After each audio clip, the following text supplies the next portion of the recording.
Ba-doop-a-doo! I mean, it's not even really a dump. I don't know why I'm doing this. Ba-ba-ba-ba-ba-boo.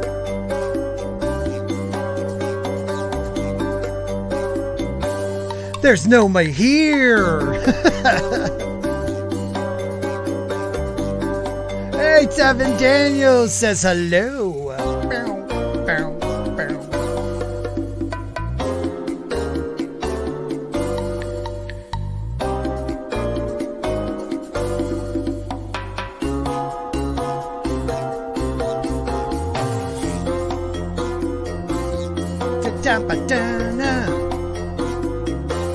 Ba-doop-a-doo!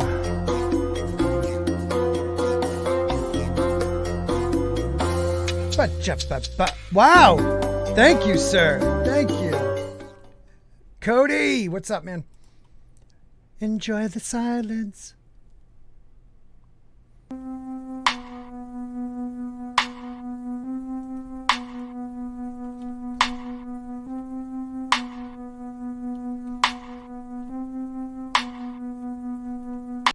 You know what? Sorry, I'm not feeling that entrance.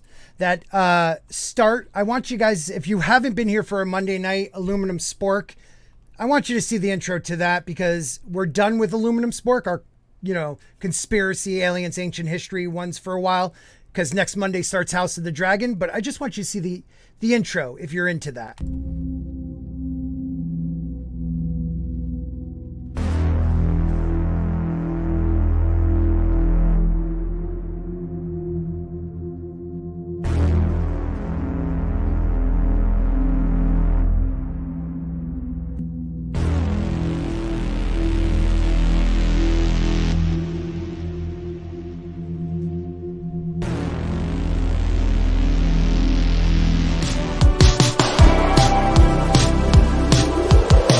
Aluminum Spork.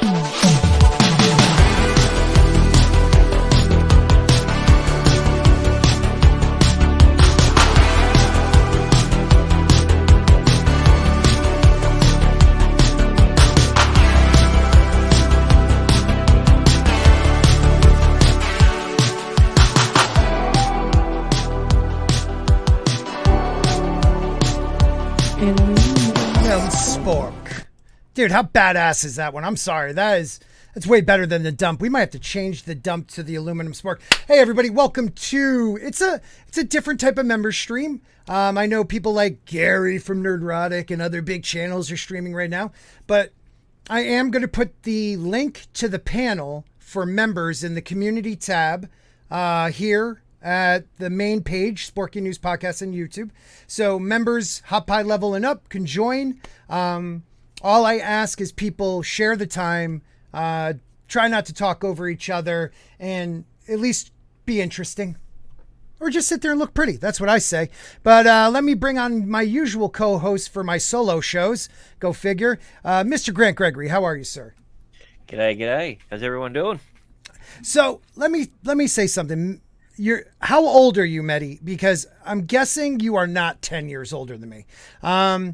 But yes, I am a basement dweller, like our good woman, what's her name?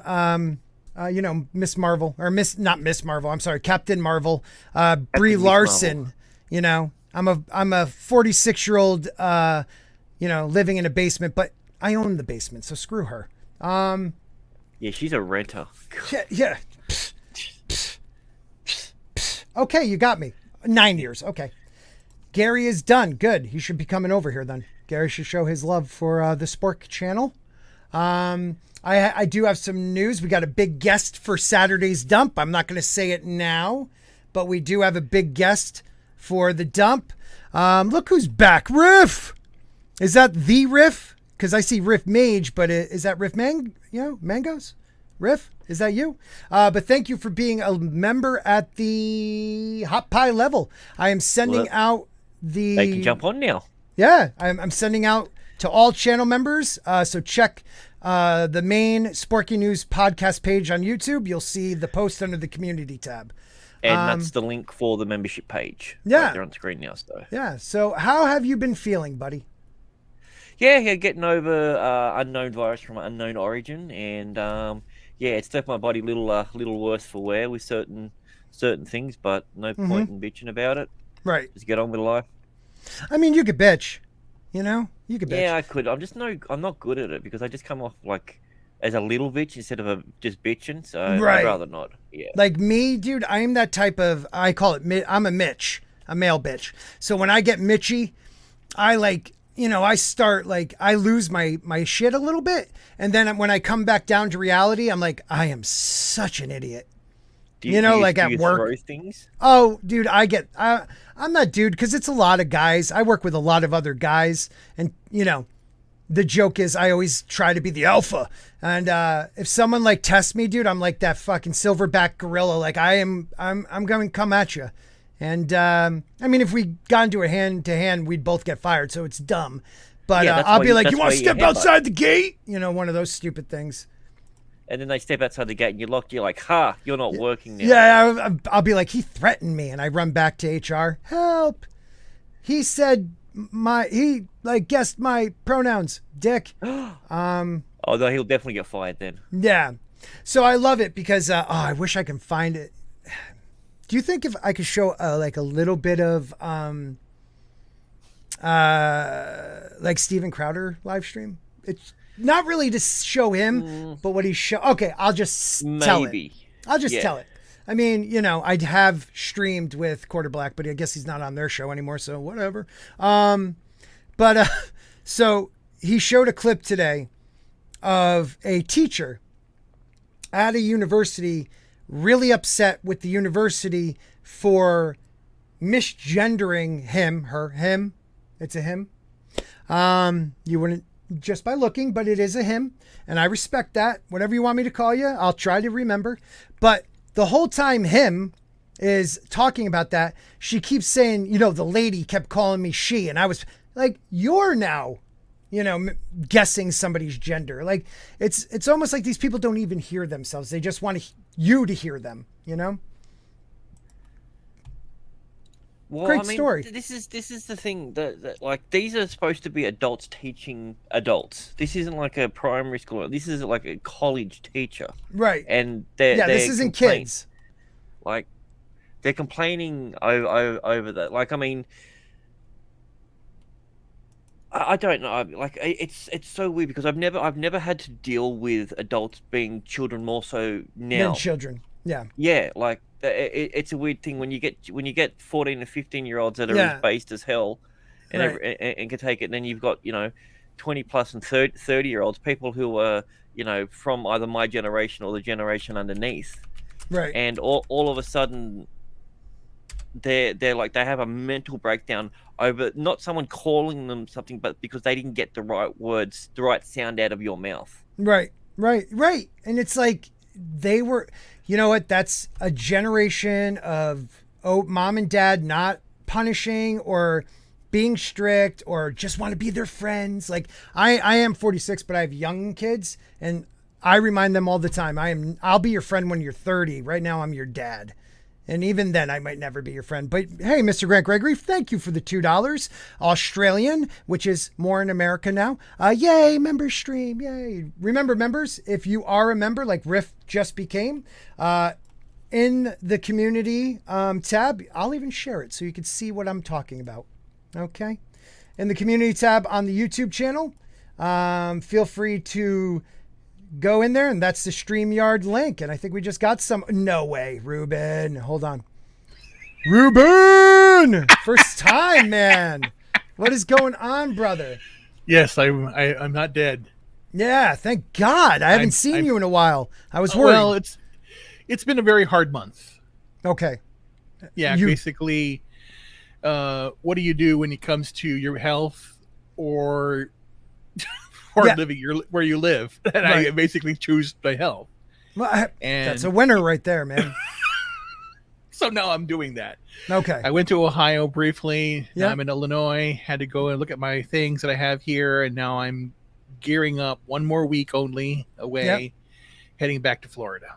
Oh, good for you, man. Now, are you going to start up your channel? Because Yes. I know, dude, is it going to be political driven? Because, dude, your voice is needed in that world, even if people don't agree I know, with it, and that's the whole thing. That's why I was going to start to do my not associated with, and just a whole plan what the Geeks and Gamers went through. But again, this health crisis has gotten me really down, and it's like it's been a pain in the ass. So, but I'm here, I'm alive. Well, positive vibes. And I saw this, and I went, yes. Yeah, positive vibes. Nerd Cookies wants to say, Scott, this baby is yours, and you can't keep running from it. Are you talking about my streams that I don't show up on? And now people think I have employees. Look, am I the next, I don't know, Jeremy of Geeks and Gamers? Scott of Sporky News? Maybe. I mean, you did just hit 2,500 subs today, so. Did I hit it? Yep. Yeah, take that, Nerd Cookies. What are you at, like 50 or 70,000? Whatever. I'm building something here. Okay, I am the YouTuber's YouTuber. I stole that. Okay. Yes, you did. And I'm real. Okay, Nerd Cookies, with your fake voice. If anybody have heard her, she doesn't sound like that at all. She actually has. She talks completely different. Completely different. She does that. Like a different accent? Yeah, completely. I think she's from Germany, maybe. I don't know. Oh, did I blow her spot up? Oh. Gap, what is up, my friend? Hey, how you doing? I'm doing good, buddy. You crack the F out of me every freaking time I see your show. Oh man, thank you. You are so intelligent, but you got this humor thing, and I just love your show. And I saw this, and I'm like, ooh, I got to get on there. I didn't ever get to talk to him. Oh, I'm glad you're here. Yeah, you got one of the best damn shows. I'm telling you. I appreciate that, man. I think our Saturday dump is really becoming something special. When we started this thing a few years ago, like the first time I got 10 people watching live, I was ecstatic. And now we average, what do you think, Mr. Grant? We average anywhere from 100 to 150, sometimes shooting up to 300. Yeah, it really depends on the guest. This week will probably be another high one. I think this will be a high one this week. Our guest is somebody a lot of people like. So, and it's the first time he has been on my channel after 9 months of me chasing him. That being said, we don't want to assume their gender. No. Yeah. So he, him, she, her, maybe. Scott is funny looking. Yeah. Well, at least I'm brave enough to show my face. Okay, all right. Is that a dig? Did you hear at about me? Ezra? No, that's a dig at Nerd Cookies. So it's nice to meet you, Gap. You're always in the chat, and I always really appreciate you, Ruben, all these guys like E-Clay, Soul Assassin, and even some newer people, but you can go back with Subhuman, who's been around forever, and Dragon, and all you guys, not Latino Slant though. But because he's not a member. He's not even a member. Am I a member of his? I think I am. All these people have been really around for a very, Soul Assassin, Subhuman, those guys have been around probably since really early on, and then others have found the channel, and I know this channel hasn't blown up like some others. I know people that I don't know frequent with actresses or are racist. This guy, dude, I've told you it's easy. All you've got to do is just try it once. Get in your car, say a few things. If it works out, it works out. If it doesn't, it doesn't. Right. No harm, no foul. Yeah. You might even get an article written about you. If I get the article, I'm great. But all these people that I love and respect and I consider friends, they're blown up, and I'm the type of person, because of my recovery, I don't want to be jealous about that shit. I want to celebrate that shit. And if my channel grows slow, I'll be the white Abu Nas, he is one of the OGs, and his channel isn't huge, but everybody respects him. And if I at least get that and can be self-deprecating because people love to, rip on me, bring it on, baby. Yeah, I just bought stock in some 100% oxygen because of you, and boy, it has just exploded. It's the best part. I probably boosted their sales, and my niece quit that company quick. So maybe we'll have to find another. Zombie Box, what is up, Andy? I'm loving seeing all these great people in the chat. So, Gap, you have a channel too, correct? I know Yes. I'm subscribed. Tell me about it. Well, it's Wait to Find Your Voice channel, but basically right now I'm just doing shorts on my personal collection. Okay. I've done. Can we show one? Can I show a short of yours? Yeah. Okay, cool. Keep talking. I'm gonna find one. And I did a documentary on Battlestar Galactica, and I'm trying to find, and that was one of my highest videos. The documentary on Battlestar Galactica. I'm supposed to be doing After Lunch with Gap or After Dark with Gap, Right. but I'm trying to find my voice, and you know how important that is. Hell yeah, man.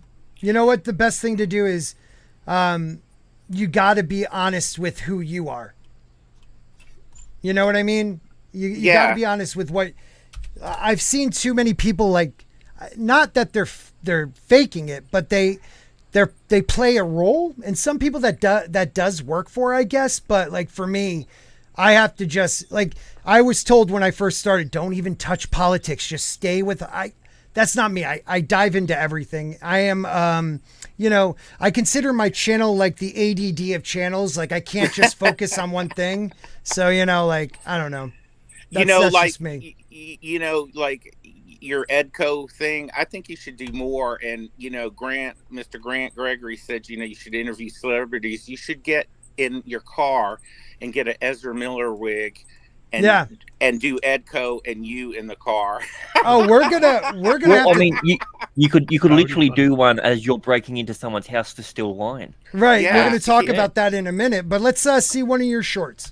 It's Galactica, the Philadelphia Inquirer TV Week cover. I sound Look at exciting, some of don't the I? cool ads. Don't even worry about inside. it, man. Ooh, Wonder And Woman. the article inside the magazine. I like Battlestar shit Galactica, like this. the Philadelphia Here, let's see if we Inquirer can go up TV to the Week. next one, because the next one has like 92 views. Let's make it Marvel 93. movie special, The Deep, from the motion picture The Deep, So wait a minute. issue number 1. I thought, Jeep. yeah, that was did the from boys? Right. Those What's up, Dragon? bastards. That's crazy, man. I thought the Deep was Marvel movie special. That's nuts. All Can right, you so hear me? guys, yeah, we could hear you, buddy. How are you? Doing okay, thanks. Good. Second time on the channel. Glad you're here. You like Did my I? new icon? What's that? I like it. Now, did I get you on Street Smarts? Nope. I didn't get you on. That son of a bitch. I'll get you on there. I would like to be on one of your streams one time, because you should hear me yelling at the screen when you all are on there. And That's great. And I've tweeted you in the background before. Mhm. Yep. And I'm like, damn, I want him to let me on this damn panel. I want to rip a statement out. So this is what I decided to tell people, because I do want to help people. I spent most of my early times of my my channel like helping as many people as I can, and most of them surpassed me, those son of a bitches. But anyways, Saturday is something different. Saturday is something that like it's hard to add somebody different to that panel, because every time I have, it kind of messes up the bump. But maybe a Monday or a Wednesday, I am more than willing, Ruben, you, Dragon, I am more than willing to have you guys on one of the streams, because that's cool. we need, hey, look, if I don't promote you, like Gary promoted me, others helped promote me. Midnight's Edge promoted me. Mary Mayhem promoted me. These people like Drunk and Ryan. So I got to pay it forward. Not Latino Slant. He's been trying to hold me down. It's cool though. It's cool. I love him though. But yeah, so Street Smats, we'll try to get you, Dragon, on that. I'll have to pay it. Now. Huh? Yeah. I'll have to pay him off. Floral, dude. Hi, Floral has a Floral. great channel, guys. Great channel. I put Gap's channel up there. Now I'm going to grab Ruben's. We'll have Ruben. Thank Is you. it just your name? He has Ruben. like 3 or 4. I have a lot of channels. Okay, so which one do you want? I know you do, dude. Oh my god. Which one do you want me to promote? Which one is least likely to be? How about you cancelled? share which one Yeah, you let want? me get. Share it the in one. the private Yeah, chat. I will. Okay, so let's get to a story, gentlemen. I'm Uh. sorry, I just totally guessed everybody's pronoun there. My bad. Son of a bitch. But before you get started, Yeah, did yeah, you hear please. The latest Ezra Miller. Well, I'm doing this because of you. I'm doing this. Okay. I saw you in the chat. I'm like, what the hell? I know how much you follow him. Oh, gotta love Ezra. First of all, Follow them. that's why I said, didn't I say they. them? Olivia Newton-John, Training day. she was a woman. Okay, Olivia Newton-John was probably one of my earliest, like, I am definitely a boy who likes girls type of ladies at the end of Grease. She was gorgeous, seemed like a beautiful human being, and we lost her. So R.I.P. Olivia Newton-John. I know, Mr. Grant Gregory, this is like a national treasure. She is, yes. She definitely is. I mean, she's the reason that I got into roller skating and tried to go through a wall. Apparently, like, Doesn't work. It's not an actual it's not a Xanadu, documentary. Yeah, so that led to a few embarrassing things, apart from the fact that I wasn't, roller skates to begin with. Right. But yeah, I mean, we got celebrities dropping off. I mean, it looks like a bloody Anne Hesh she's on her last legs after her car crash now. So yeah, dude, is she alive or is she? Yeah, she's completely unresponsive. Oh my God! Yeah, I saw it was like a fiery, right? Yeah, she went into somebody's house.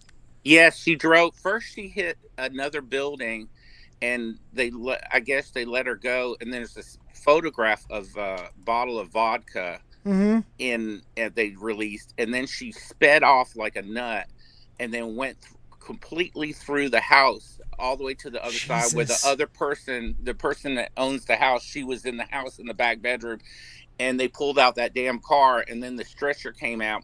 And all of a sudden, they thought she was DOA, and then all of a sudden she pops up, and they're like, "Oh my God, they're alive! They're alive!" Oh my God, man! And she's like, "Don't forget me drink." Yeah, and then Ezra broke in and stole it. Yeah. And then he was like, "This is peasant drinks. He wants wine. I gotta go take care of some children now." So. It is terrible. So I'm putting Ruben's YouTube channel in the chat. Please make sure you're subscribed. The only way we're going to grow is if we support one another, guys. So please help out. I didn't think I hit 2,500, dude. I'm not showing it. Oh, okay. Well, on the back end it is. Well, is it really? Yeah. I actually look like I lost people. But anyways, that's life. Probably since the stream started, you know what Paul gotta love it. You gotta love it. Pitchforks and chasing you around. So, what do you guys think? Thank you for subbing to those guys. What do you guys think about? And before I do that, hold on, guys. This is a members thank you stream. It's open to the public, but members, if you go to the community tab on the Sporky News page on YouTube, you can get the StreamYard link there. I am also going to put it in the community tab of my Twitter, because I have a community tab. Yeah, I'm kind of a big deal, people. So I'm going to tweet that out to the community. Here we go. Is somebody inhaling oxygen? What? Yeah, got to get that oxygen, baby. Thank you. Oh, maybe I shouldn't, because it's members, not community. You know what? I'm not going to do that. Only members. Okay.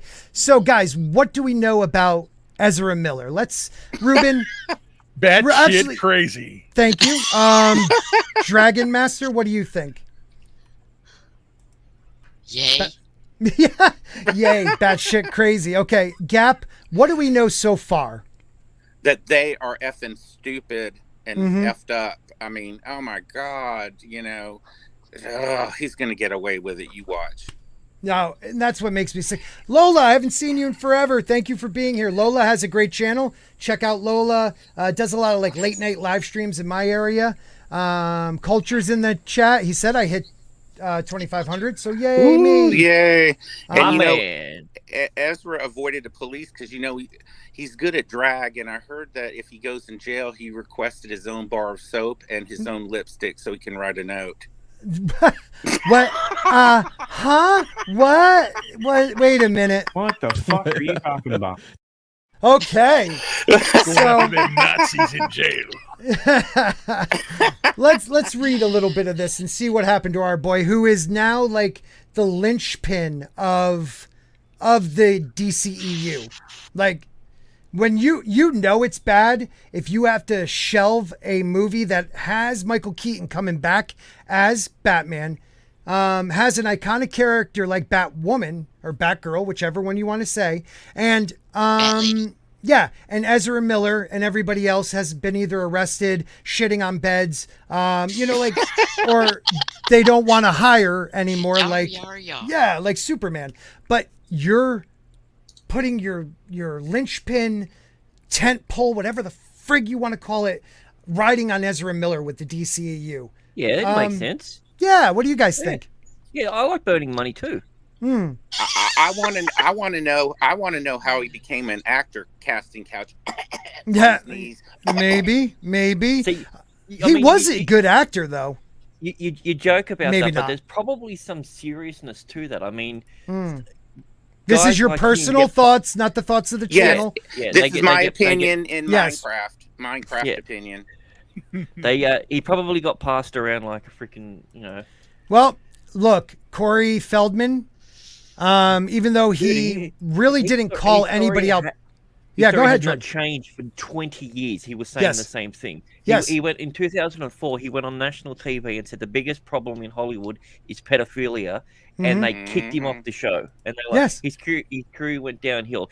His singing career, that was his own fault. But Right.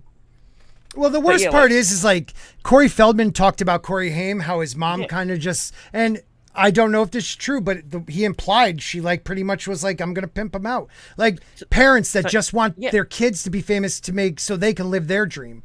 The youngest kid from Home Improvement went through the same thing. Corey spoke about that with him, but he was able to get out and, get out of the Hollywood cesspool and live a normal life. I mean, think about it. People are like, oh, it can't be that bad. People that are like, I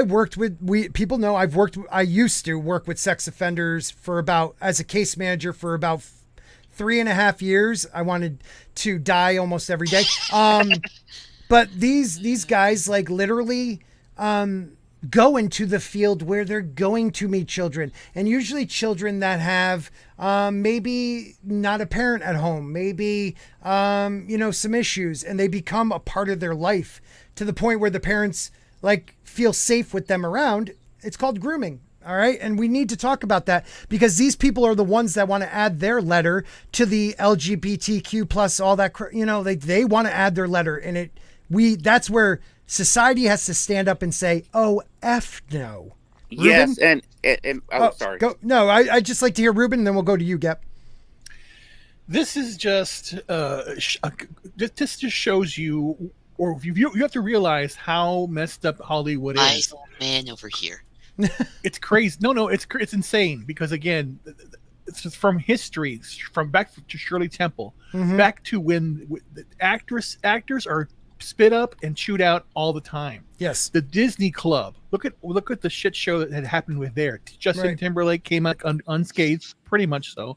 But you had who else was it? Britney Spears, Christie Aguilera, all these people with the things. It's crazy. Well, it wasn't even Ruben. It wasn't even just it wasn't like the Disney Club. It was Disney. You had these girls who became Disney actresses, and maybe not with the, sex stuff, but they lock these kids in like it's a 1950s record album for like 20 years. And these girls do crazy stuff to get Disney to release them.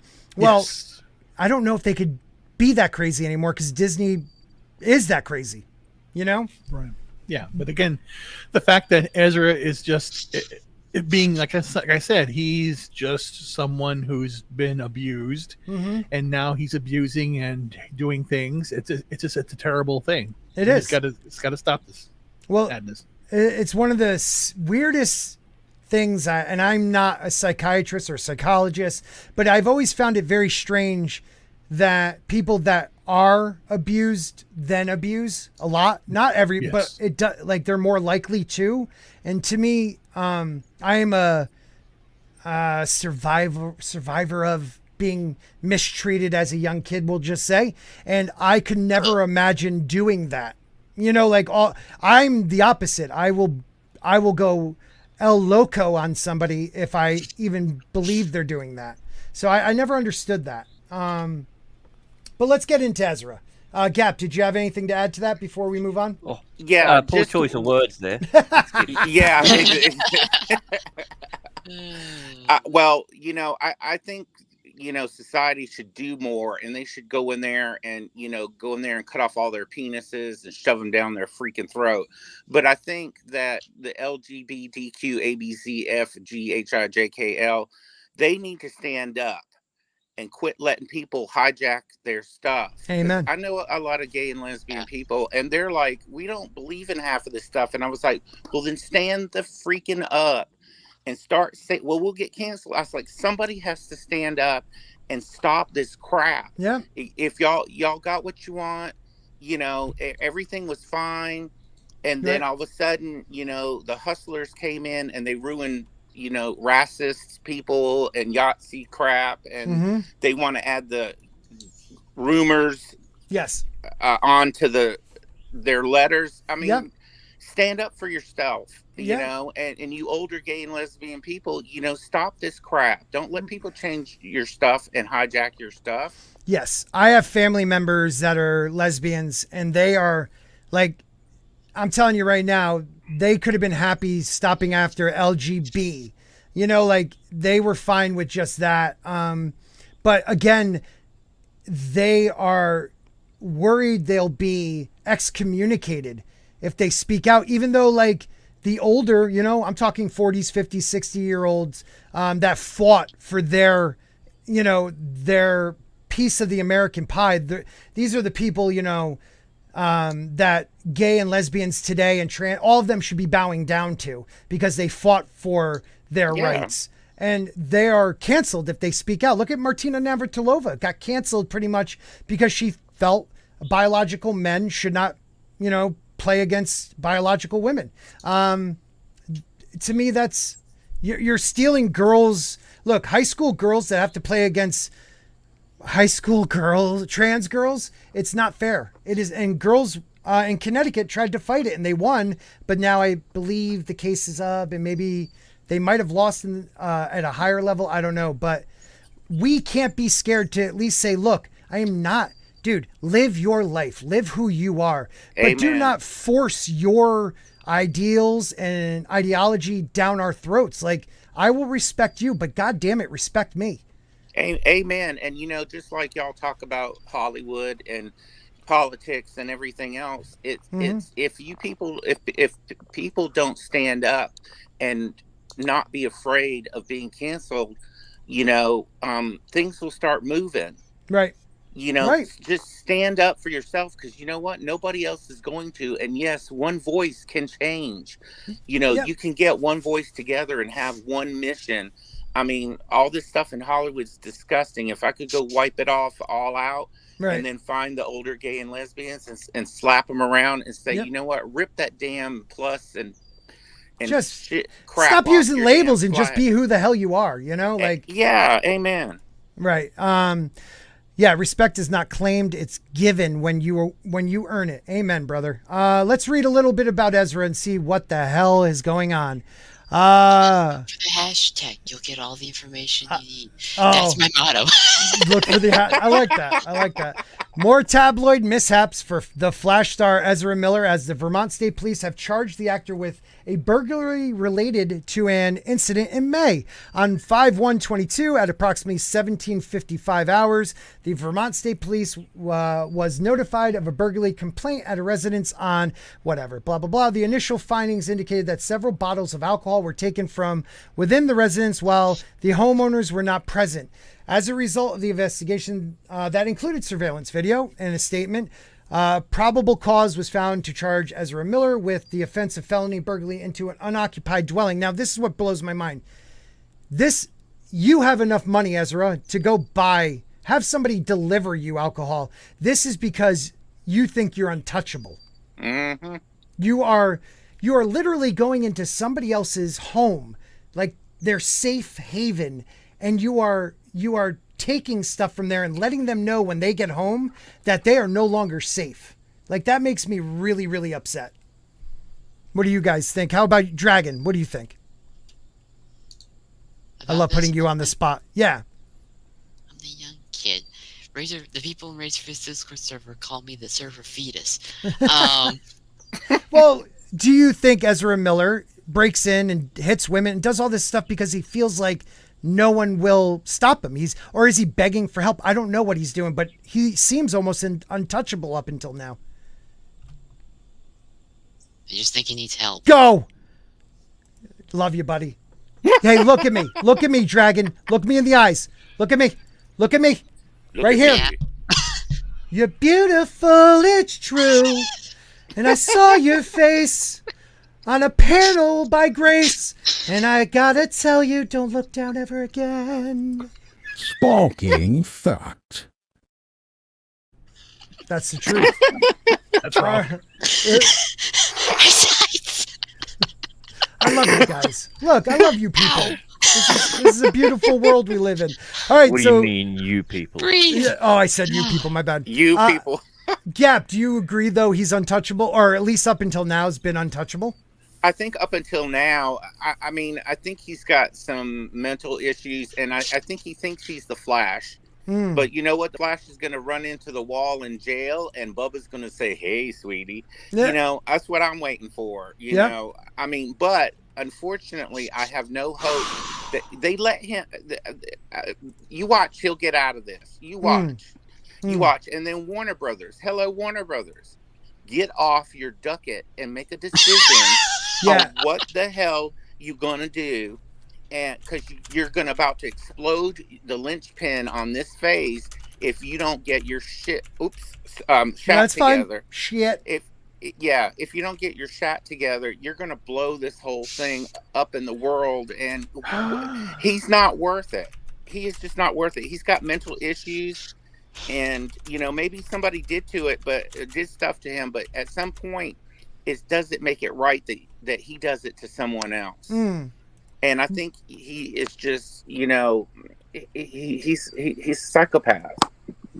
Oh, Lola, thank you. I love you too, buddy.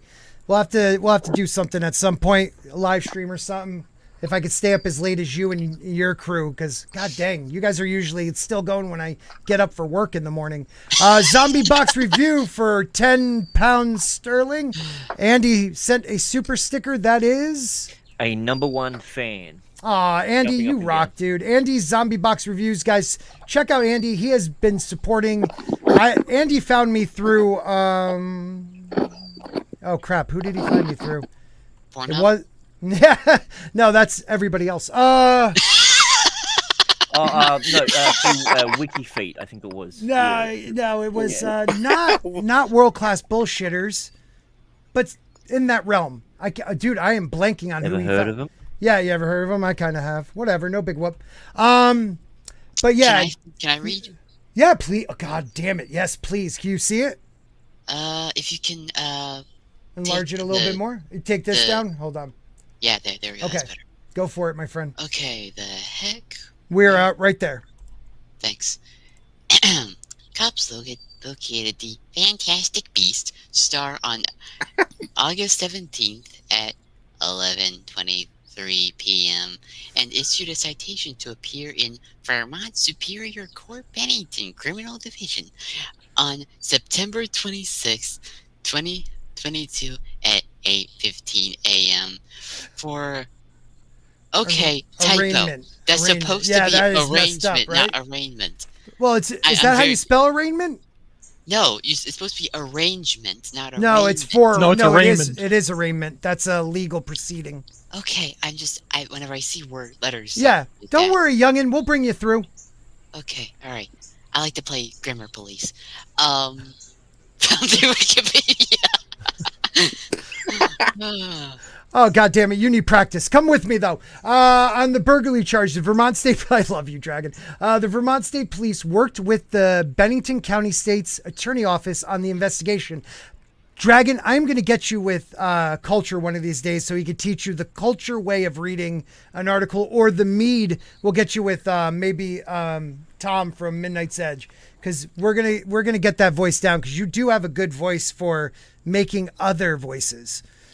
Unlike oh my god, Culture Casino is going to teach Dragon how to This is Culture Casino. Yeah. Having weathered previous Miller scandals so far.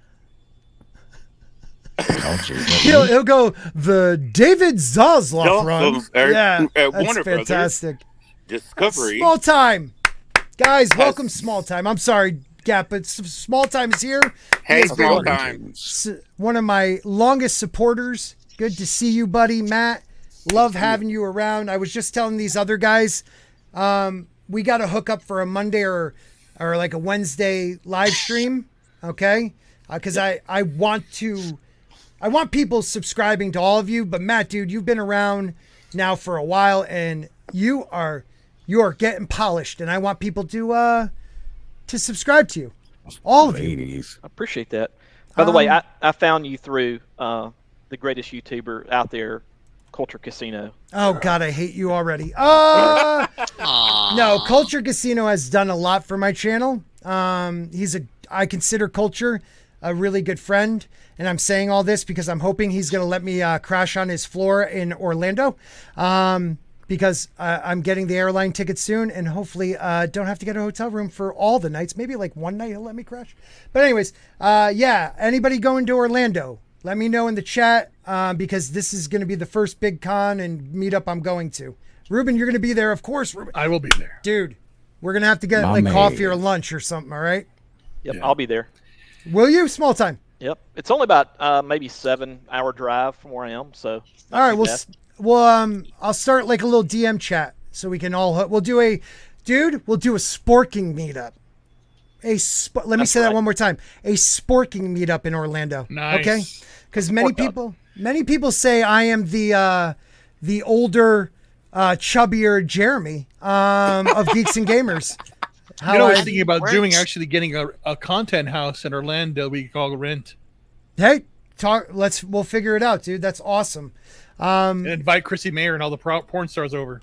Yeah, okay, don't tell my wife. My wife's letting me go for free. Sorry. No, that's okay. I will not stay at that house. That was a joke. But I will come for breakfast. Yeah. Booking my ticket now. I love you. Yeah.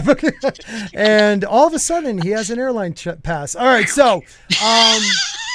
but not a hallway one. So. Well, I did the same thing. I actually mentioned it to Gary. He says, Gary, you should all have a content house. Then he goes, we can't do that. My wife will kill me. Right. Well, to me, like, I'm thinking a G-rated one, but I would love to do, because myself, I think Jane, I think the majority of our Saturday night crew is going to be down there. And Saturday night, I would like to do a live dump from Orlando. If I can find somehow, A, to get strong enough, like, internet service, and B, to actually have the equipment to do it down there. But that would be a lot of fun. Maybe have you guys jump in and say hello while we're down there. Yeah, that'd be awesome. Yeah, definitely. You got to think about a lot of the people that you normally have on the dump. Like you said, might be down there, so that'd be cool. Yep, one of those people will be a special guest Saturday. First time on. He's a very special guest. It's his first time on the dump. I'm not going to say his name because I don't want to jinx it, and if something comes up, I have to respect that. But it's the first time he has been on the dump. All right. Clapping sounds. Yes. Lola Meatz for $20. Lola, you're the best. Dude, Lola's been supporting me for quite a long time.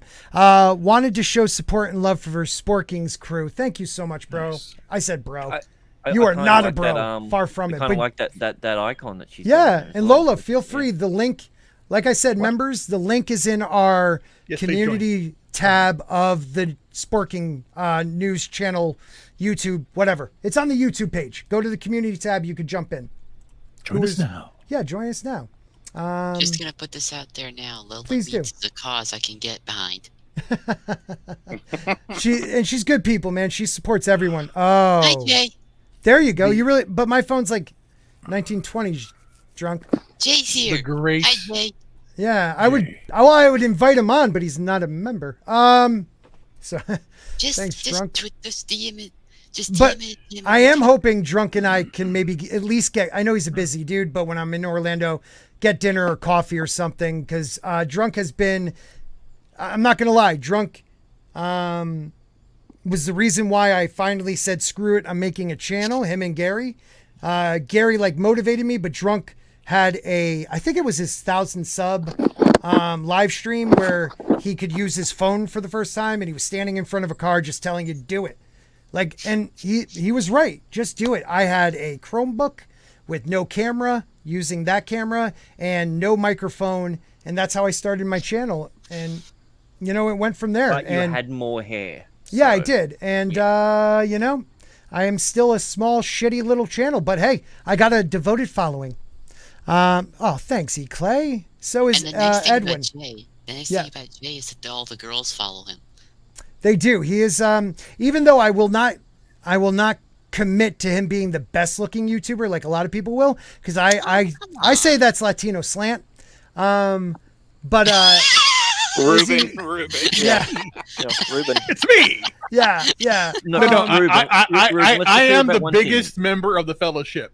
Yeah. You're okay. That's yes, that's a true. But you're also the biggest flirt. I've seen what it's like. I was on a stream with Ruben, and as soon as a woman comes on, it's like being on a stream with Demogene. He just turns it up to 11. Like, oh God, guys, hold on. Floral. Do we have how's it going? Oh, we don't have a puppet. Okay, good. It's actually Floral. What's up, dude? No, I'm actually gonna be building a mold. That's wait what a I'm working minute. on. There's no Nice. rock there. Yay. That name's So I get lie. to- Floral. How come you're not under a rock like you say you are? Well, I'm in a basement. That's Oh, close okay, enough. well. That's close enough. Well, we got another $20 sterling pounds or whatever you call it from the great Zombie Box Reviews, who is more than welcome to jump on, because Andy, you are you were or are a member with your other, YouTube channel, and that is a what? It's a green pear shaking maracas with love hearts coming out of its head saying thanks for being you. That's sweet as hell, dude. You guys are making me blush. That is sweet as hell. That's all it takes.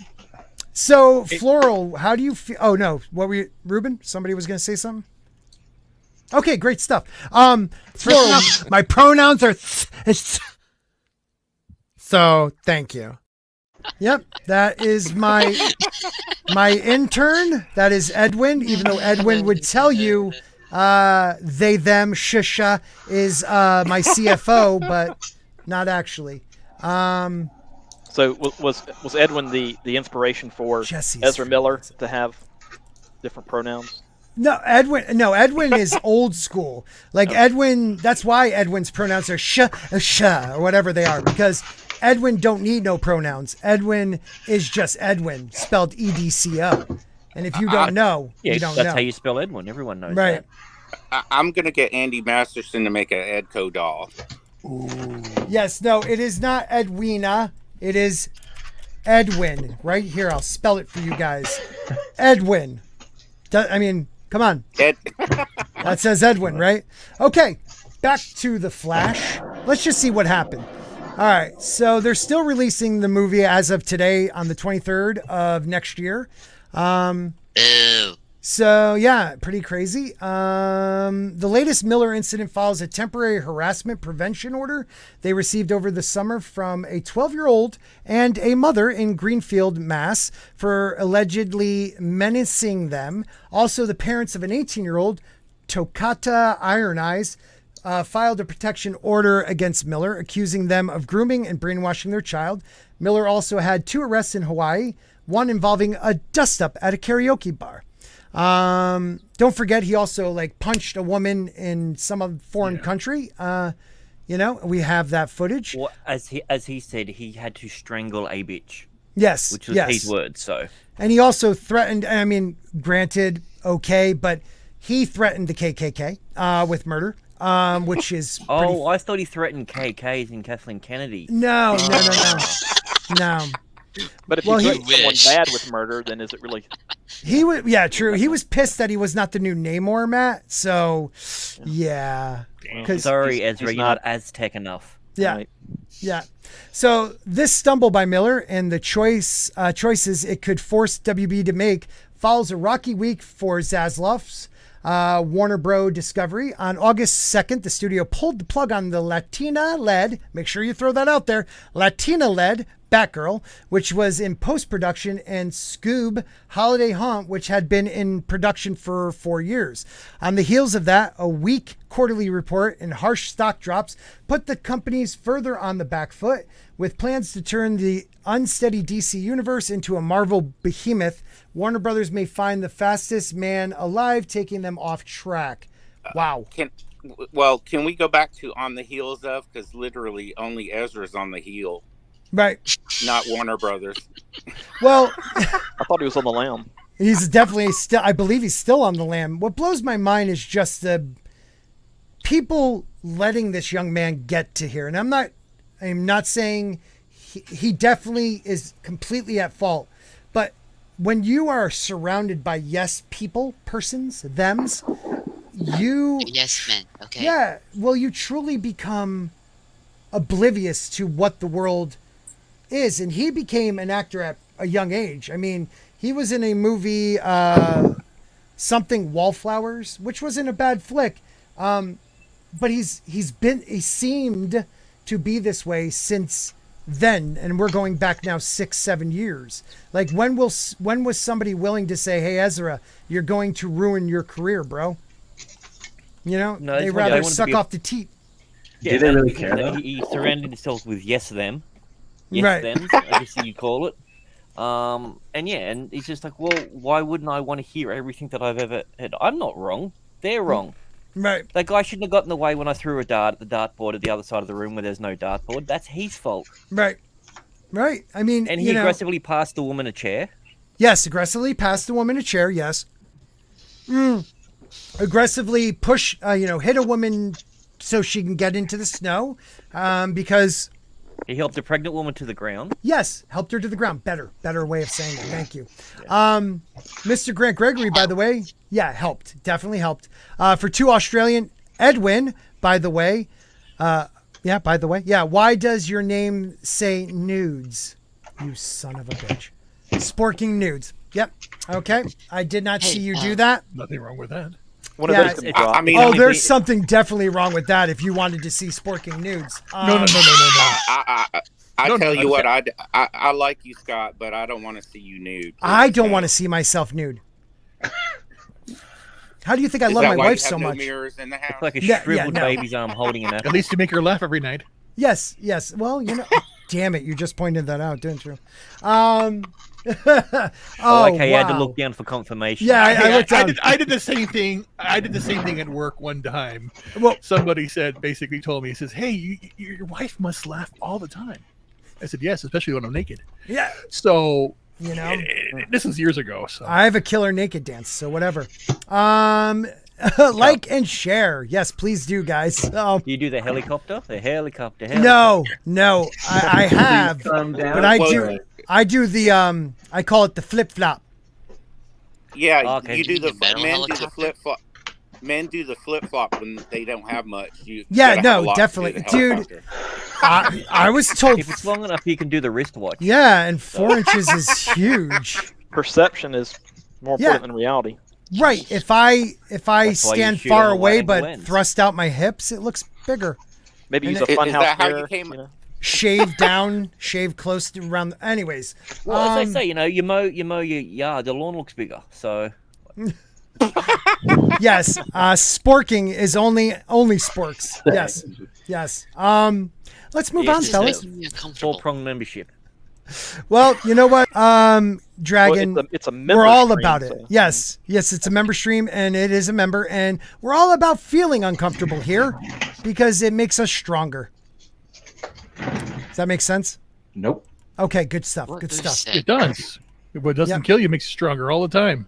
What doesn't kill you makes you except stronger. For like muscular dystrophy. Oh Lord, help me. Well, that's what I have. Yeah, not that, but something else. I was gonna say, poison. Poison. Wait a minute, I did that. I don't have that clip. Yeah, well, I have the short somewhere. Hold on, I know it's somewhere here. Bell Biv to Scott. Bell Div to Spork. Now you know. Yo, slick. Great segue into the Lord of Rags. There you go. Can I read this one? Yeah, if you'd like. Right. Let's work on your Your voice, though. Let's remember the voice. Let me give you a hint. The voice is good when somebody is like quoted. Use the voice when whatever it is, Kermit, whatever. Use it when they're quoted. Okay. All right. Here you go. You need it bigger, or here? Let's see if I can. There we go. Oh, okay. Wow. All right. I need to clean up my screen. Gosh darn it. There you go. The speak. Oscar. You know, let's raise it up a notch. There you go. The Oscar-winning. How about this? The Oscar-winning Lord of the Rings writer and director Peter Jackson reacted to Amazon's upcoming TV series, saying the company basically ghosted him. And one country outlawed ghosting. Speaking to the Hollywood Reporter, Jackson said Amazon asked him and Lord of the Rings writer-producer Fran Walsh if they wanted to be involved in the TV series. Jackson said he and Walsh could not agree to do so until they saw a script. And this is where communication ended, apparently. And that's where all hell broke loose, apparently. So they Amen. So they said, as soon as we get the first couple of scripts, we'll send them to you. And the scripts never showed up. Dun, dun, dun. That's the last thing I heard, which is fine. No complaints at all. Jackson recalls that, dude. Peter. Look at Time Prophet. What did he say? Dragon sounds more robotic than Sporking's old system. You remember those days, RoboSpork? That's great. No, but that's hilarious. That is good. Oh, I used when I used my Chromebook and I didn't have very good internet access. I would sometimes go robotic, so it was RoboSpork.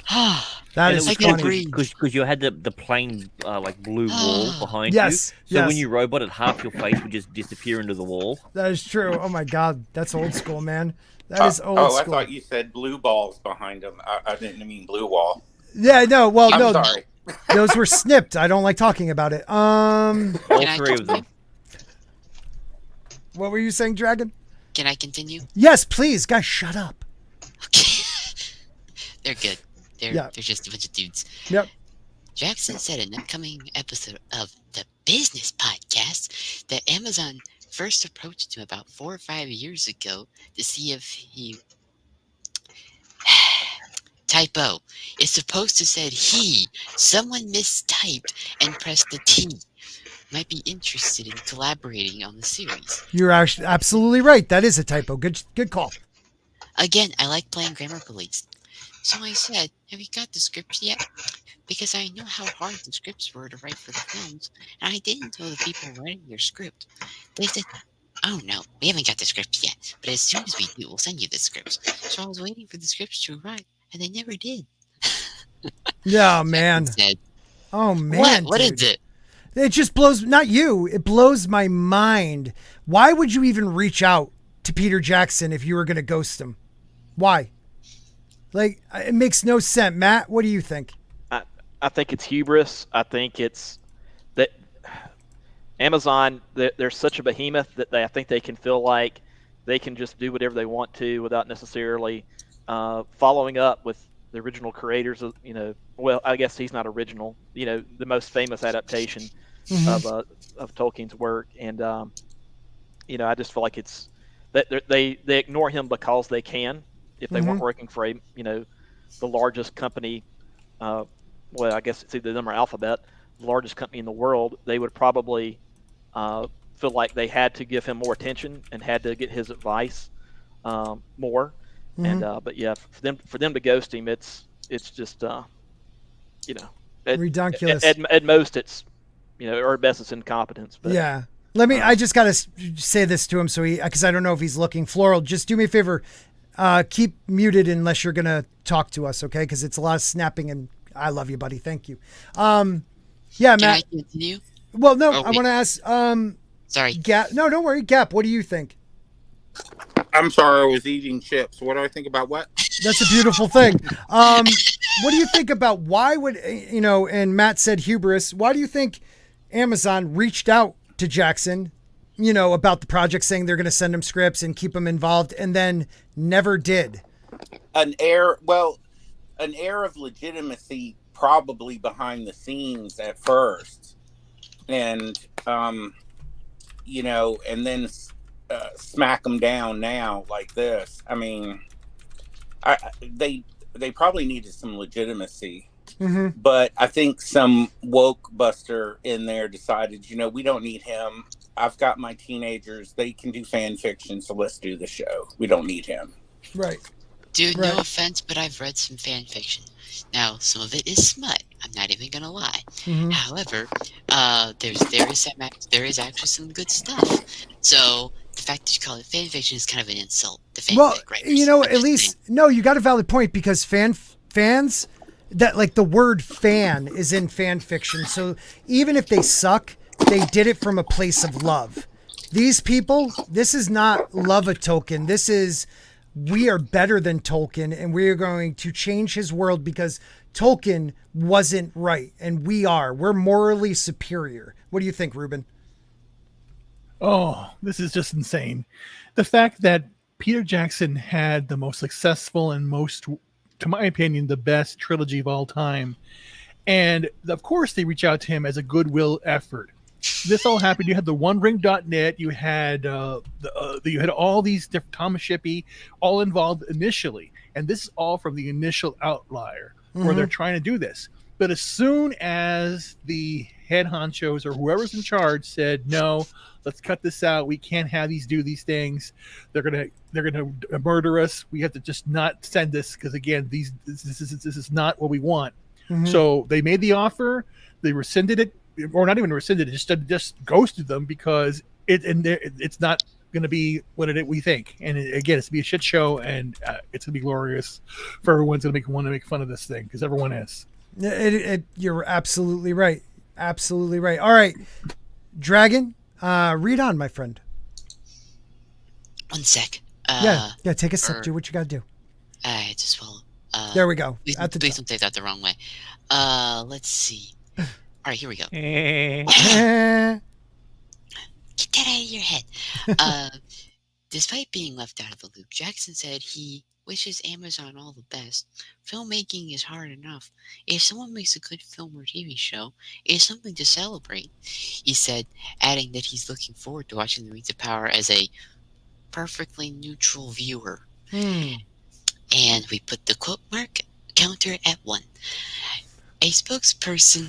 I love that thing. A spokesperson for Amazon told THR that it has the utmost respect.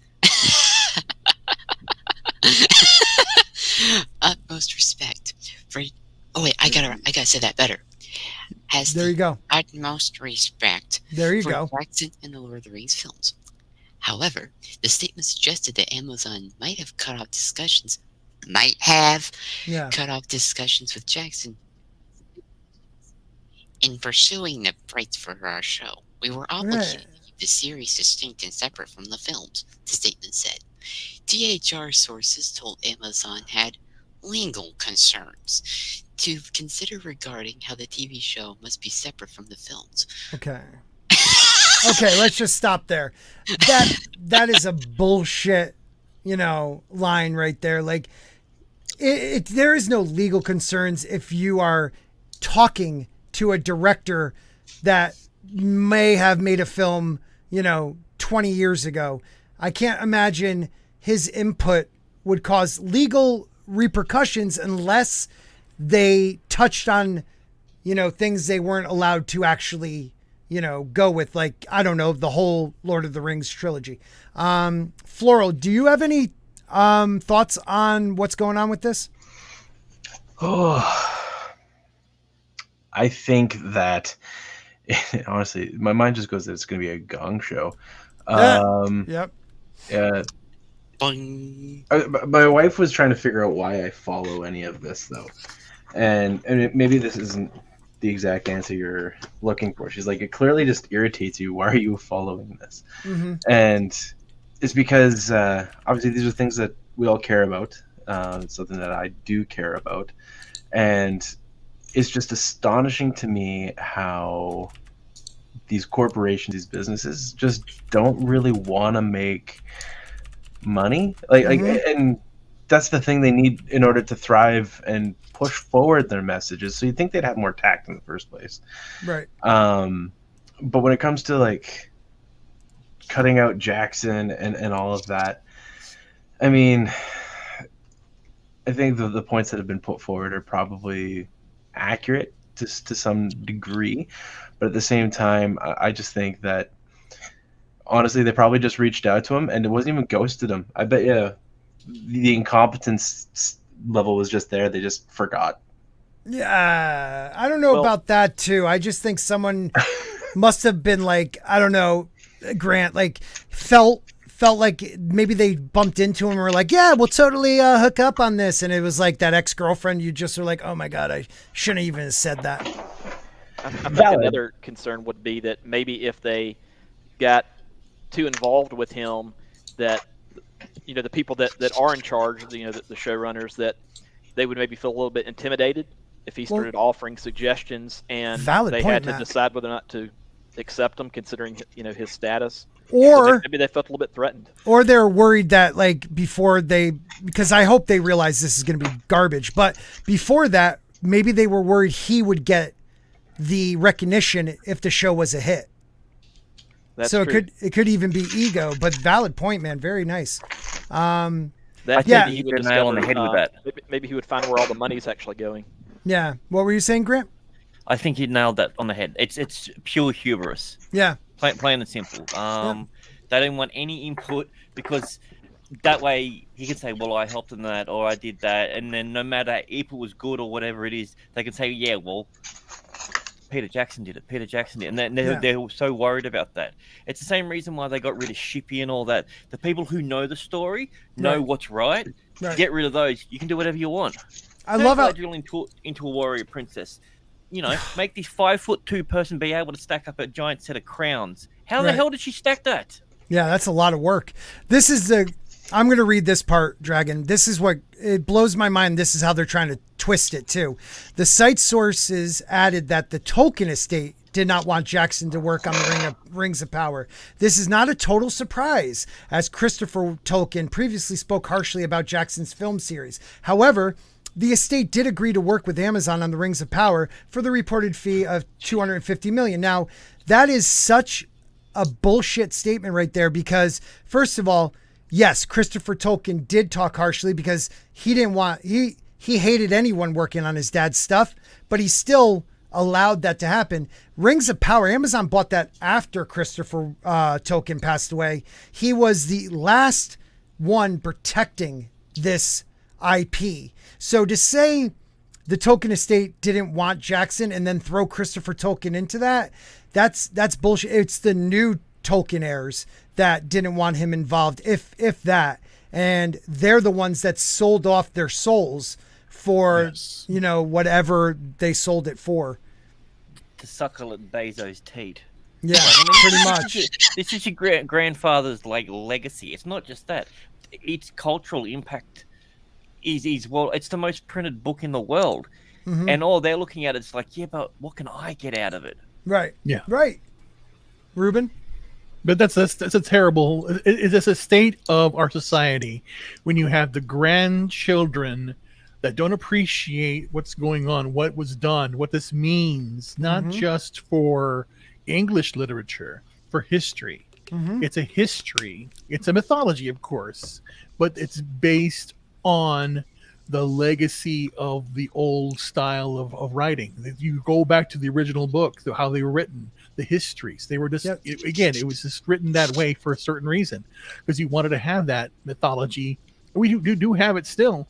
But again, it goes back to just ungrateful heirs who just want to just feast on the carcass of Tolkien, which is this is the result for his grandfather's work. That's the thing, right? Like, they'll be like, "Well, it's my family's legacy. This is mine." Like it's like Soul Assassin said it. Like the third generation of something always tends to be the one that ruins things. Yep.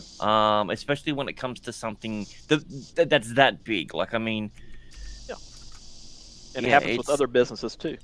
Absolutely. Oh, I was literally about to say, you look at any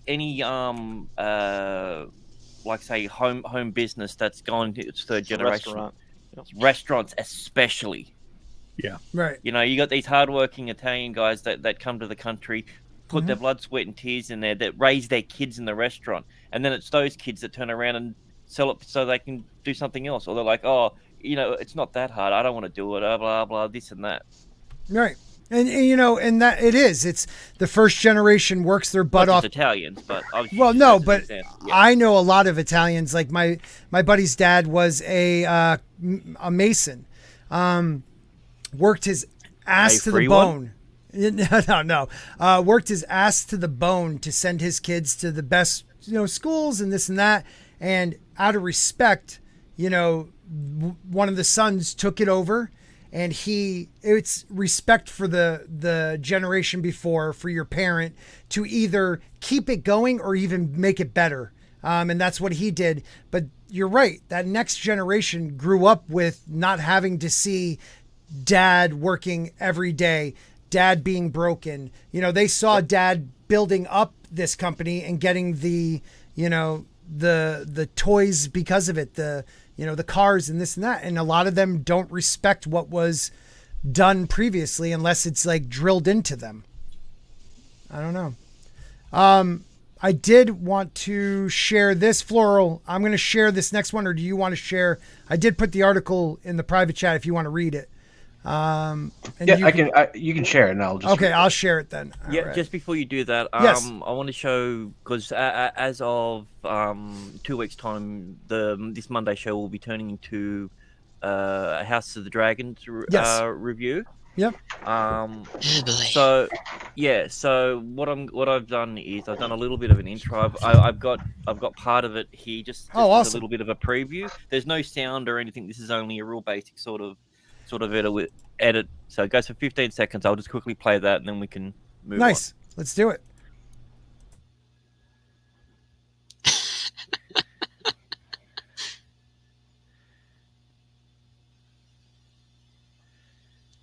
Oh, there we go.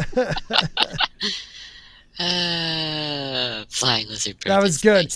Nice. Do me a favor. Is there any way you could hold on the totally Targaryen, like Valerian one? Oh, I could probably put a picture up of it, but yeah, just make it hold a little longer. I don't know, because that's hilarious. I can do that. Okay. I'll fix it in post. Can you make Scott look like a dwarf?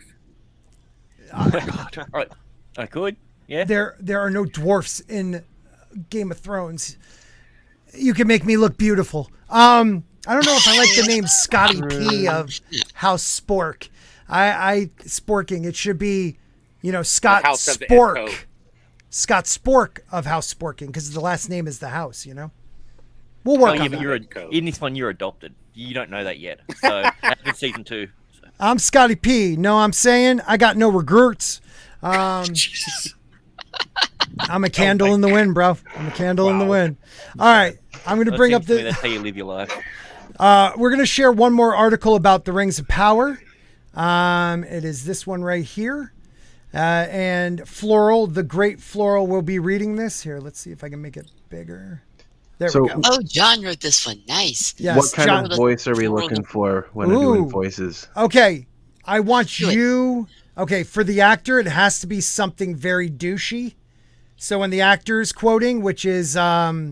what's his name? Floyd's... Lloyd Owen. Yeah, when he's talking, something douchey. Anything else for quotes? Go with what you're feeling. Yeah, or as a narrator, you could maybe do a Japanese tourist in Jamaica trying to learn Swahili. I mean... A Japanese tourist in Jamaica. Yep. Trying to learn Swahili. You know that old story. Everybody does. Anyways, okay, go. Okay.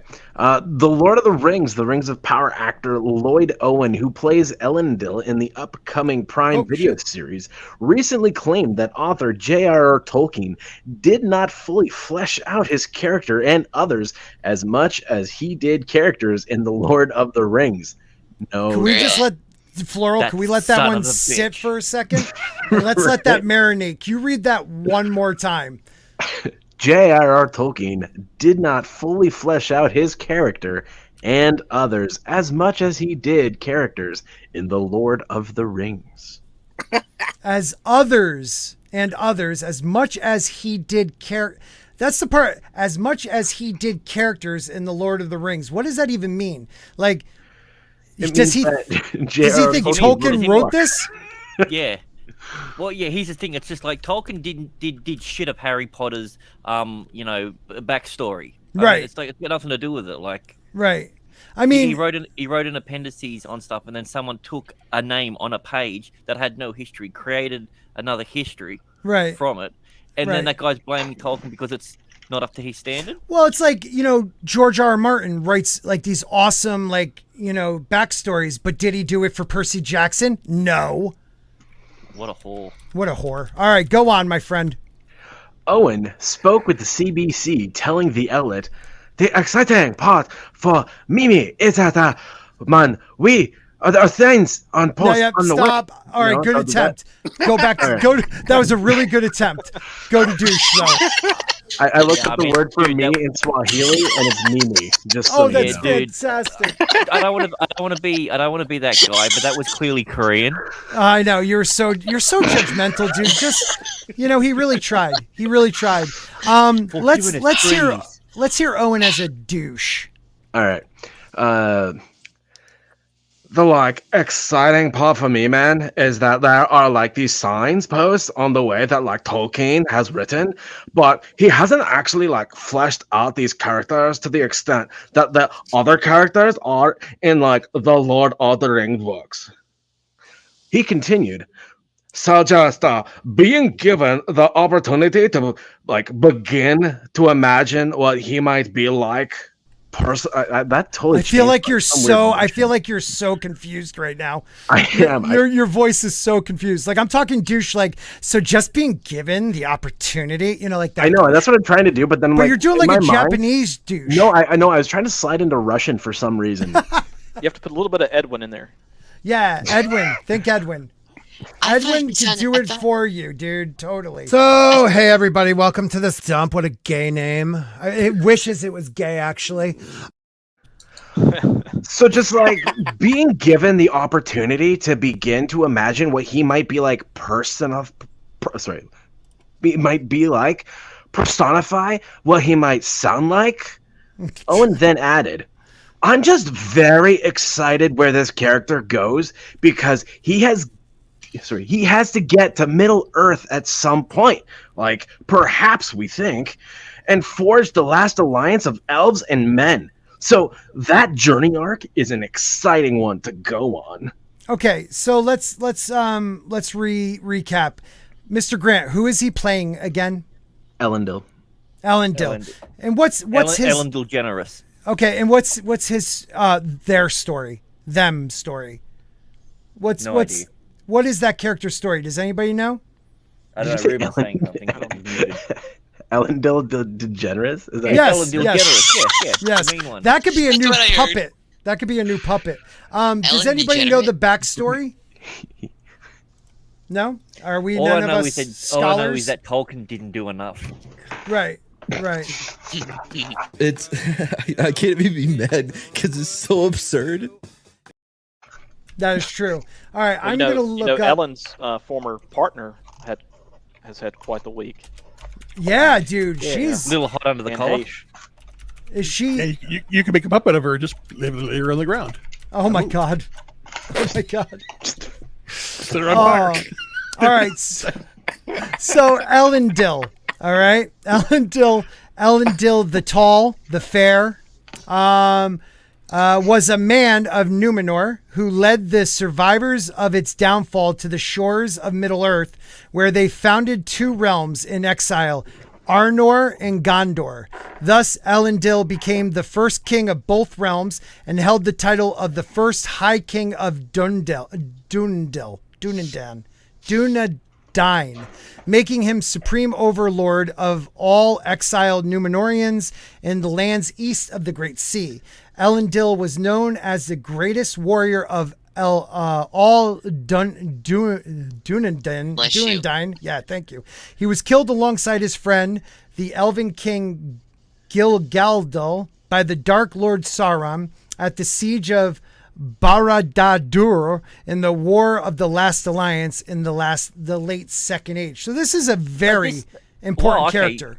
Yeah, but not just that. That's like 200 or 300 years past where the story's supposed to be, because they're mixing up so many different times. Right. Well, I mean, this guy was around. These were when humans lived very long lives, even longer than I mean, Aragorn. the Númenóreans. They're not Númenóreans. Yeah. They're basically hobos that live on a mountain. Right. Like right. But this character in real life. Well, I mean, this character is one of the. He is the reason we have the realm of men in Middle Earth. Like he is the heir of Elendil. You know, Aragorn. So this character, I mean, Tolkien, I'm pretty sure in the Silmarillion really kind of fleshed out what his life was. Maybe not like him speaking, but talked about his story pretty well. I might be wrong though. In the Silmarillion, it might have. Yeah, actually, it was. It was in the appendices of that. Yeah. All right. I don't know. Let's read on a little bit more, sir. Owen is either incredibly ignorant about Tolkien's actual writing, or he's outright lying in order to promote the show. Elendil is incredibly fleshed out as a character, and his story is quite detailed by Tolkien in the Silmarillion. Elendil is the first mentioned as the son of Amendil and the father of Isildur and Arion. Is that how you say it? Tolkien writes... Yeah, but let's just stop right there. Isildur is one they always talk about. You know, the heir of Isildur or whatever from Aragorn. Apparently he was the father of an Aryan as well. Yes, crazy, right? Yeah. Read on, my brother. Elendil is first mentioned as the son of Amendil. Tolkien writes. I can't do a British accent. I'm going to just screw that up. Just do it, dude. Oh, Tolkien. I can do it. Tolkien? I'll do it. Amendil and Elendil were great ship captains, and they were of the line of Elros Tar Minyatur, though not of the ruling house, whom belonged the crown and the throne in the city of Armenelelos. Armendil. Spelled to bring Tolkien back, because that's spot on. Thank you. I can't. I don't want to go on. Please read. Amendil was actually an advisor to these names? Ar-Pharazôn, the king of Númenor, before he came under the sway of Sauron and was summarily dismissed. After being dismissed, Amendil and his family would withdraw to the city of Romena. You know what I find funny? Every time Scott's trying to pronounce one of these names, it makes me think of this one. Have thing. you ever had a dream that you want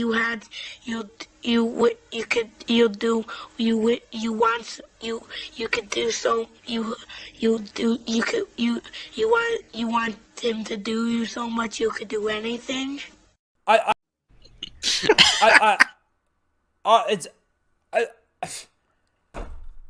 I don't even know. Thank you, Rhino. Every time I see Rhino, I hear that they came bounding over. Clip. Man, that is the funniest 5 to 10 seconds. I love him. I love the man, and he's killing it, dude. He had a short that maybe close to 700,000 views, maybe even more. Like, God bless. I love that all these people come to our Saturday show. Like, you have someone, Rhino drops in when the timing is right. You have the great, amazing, and I can't wait to meet him, The Gospel According to Mark. You have Jane Theory, who is Jane Theory. Culture, whatever. Mr. Gregory. Mr. Greg, yeah, that guy too. And Mad occasionally, whatever. Jane Theory, a phone book, and it would sound interesting. Amazing. We need some clips of her. You know what that is? Matt? Sporking fact. That was a sporking fact. Thank you, sir. You're the first non-spork to get a sporking fat. Yes, Dragon. Because I'm. Did you say sporking fat? Because I did. I can do the names. Okay. I can do the names. We need to hear you be a little louder, though. I don't know if you can, but your mic's a little quiet, so let's hear you. Wait, give me 1 second. Yeah, turn it up. Floral, you did a great job. Thanks. I work out. Yeah. The heck? Okay. Mic volume. Is that better? That is, sure. Yeah. All right, cool. All right. Go for it, my man. Okay. All right. After Arphazohn's plans to challenge the Valinor became known to Amandil, he set off with 3 of his aides in order to seek out Manwë in the hopes he could intervene and save men from the machinations of Sauron. However, before he left, he told his son to prepare to leave Numenor and to gather the faithful to depart the kingdom. And Elendil followed his father's advice as Tolkien wrote. Elendil did all that his father had. Come on, let's hear your English. You got to have an English accent. I can't do it, okay? Can I do the quoted parts then? Because I'm awesome at it.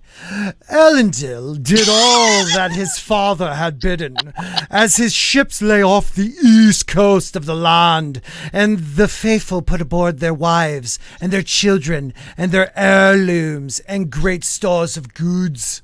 Thank you. All right. Goods. All right, fair enough. Thank you. Elendil and his family would be spared death and destruction from the reshaping of the world when Arphazohn and his Numenorian fleet were utterly destroyed by, here we go, Ilúvatar. Yeah, I did it. Very well. When they landed on the shores of Valinor. Tolkien wrote, your turn. Oh, I'm sorry. But whether or not it were that Amandil came indeed to Valinor and Manwë, Harkened, whatever, to his prayer by grace. What is it? Harkened. It's Harkened. That's Harkened? Yeah, it's too long. So I've noticed this before in a lot of books. So if a word is too long, what they'll do is they will break it, put like a little hyphen thing there, and then that fucked me all up. Yeah, no, it's I'm pretty sure it's Harkened. I remember hearing that at school. Okay, so hearken to his prayer by the grace of the Valar, Elendil and his sons and their people were spared from the ruin of the day. Kind of like what Jesus did for some people. Not all religions, but some. And in fairness, how many times do you see the word hearken written anyway? Yeah, right? Even when it's not abbreviated. Yeah, when it's not too long. Matt, thank you. Thank you for backing me up on that one. It was like the first time I saw the word conscience written. I'm like, what the hell is a conscience? Yeah, those conscience bastards. All right, let's go, my man. We'll do it together. Conscience bastards.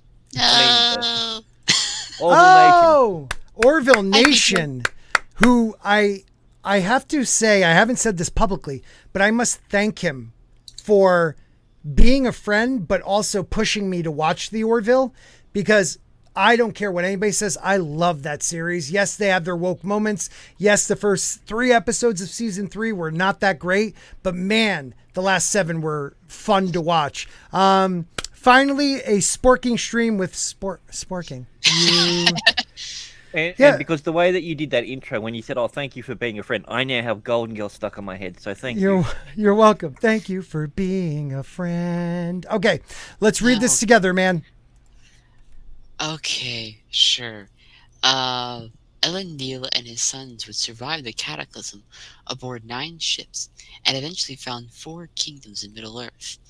Tolkien wrote, Elendil was cast up by the waves in the land of Lindon, and he was befriended by Gilgatel. Gilgalad. Yeah, I totally. How do you say it? It's like the mix between Gilgalad and El Gato. Yeah, Senor El Gato was a cat. Cha-cha-cha. Gilgalad. Paul was involved in this. But... Yeah, right? Thence he passed up the river Lone, and beyond Ered Lune he established his realm, and his people dwelt in many places in Eredor, about the courses of the Lune and the Barad-dûn, but his chief city was at Annúminas, beside the water of Lake Niendula. I go high voice, I hope it sounds better. Niendula. Too many vowels. Bless your heart. Thank you, sir. Among the treasures that Elendil and the surviving Numenorians brought to Middle-earth were the Seeing Stones, or the Palantiri. There were 7 in total, and Elendil took 3 of them. He set them... Can I do this one? Yeah, go for it. I can't do the English accent, though. You got to. You got to. That's the rules. Even if it sucks, you just got to try. Good Lord. Sargon, please forgive me. Yeah. He set in towers in Amin Beraid, and upon Amin Sur, and in the city of Anomalinius. Okay, felt very. I was about to say, dude, that was Andy Kaufman to a T. Oh. Really, I know who that guy is. That was good though. I liked it. I loved it. All right. I was trying to do a very high pitched version of like David Attenborough. If you want to sound English, just end it with in. Yeah, and if you want to sound Australian, start it with crikey. How dare you? No, you got to make sure that every word that is an A has a at the end of it. Banana. Right. And if you want to do Canadian, there's an A at the end. Like here, but beers. But you've got to make sure you use a hard H. There. Well, yes. Otherwise, it's racist. Yes. All right. Read on, my friend. In the tower at Emin Biraid, Elendil would. Oh Lord. You go ahead. I don't want to. Would gaze out over the sundering seas when the yearn of exile was upon him, and it is believed that thus he would at whiles see far away even the tower of Avalon upon Essera Sea, where the Master Stone abode and yet abide. Thank you. As Owen alludes to, Elendil plays a significant role in the last alliance of elves and men. A lot of things have to do with elves. Following many years after their flight from Numenor, Sauron would reveal he had survived the destruction, and let his presence be known as he rekindled the forges at Mount Doom, and eventually led his forces against Minas Ithil, taking the city and destroying the White Tree of Isildur. Okay. Question: Minas Ithil, does that have anything to do with the actual webbed, Minas? What is that? Oh no, Minas Tirith? I was actually thinking of. I was confusing it with Mithril, but yeah, does that have anything to connect with Minas Tirith? Minas Ithil? I don't know. I just watched the movies. They have M's in their name. They do. Minas is there. Okay, the White Tree of Istor was destroying. Okay, read on, my man. Elendil would create the last alliance with Gil-galad, where they marched east into Middle-earth, gathering a great host of elves and men. They would lead their army against Sauron and face him in the battle plain that lay before the gate of the Black Land. Next. Mm-hmm. Whoa, too far. The day would be theirs as... Whatever. The day would be theirs as they drove Sauron and his forces back into Mordor. From there, they laid siege to Sauron's stronghold for 7 years, with Tolkien writing, They laid siege to it for 7 years, and suffered grievous losses by fire and by the darts and bolts of the enemy, and Sauron sent many sorties against them. Man. Finally, Sauron would wade into the battle, and he... wrestled with Gil-galad and Elendil, and they both were slain, and the sword of Elendil broke under him as he fell, but Sauron also was thrown down, and with the hilt shard of Narsil Isildur cut the ruling ring from the hand of Sauron, and took it for his own. Goosebumps. Yeah. All right, so... we're good. Let's skip ahead because we now know there's a lot of freaking shit about this guy. Come on, you didn't want to. No, it's very long. It's very long. But there's letters. There's all this stuff. Said. Yeah, it's very long.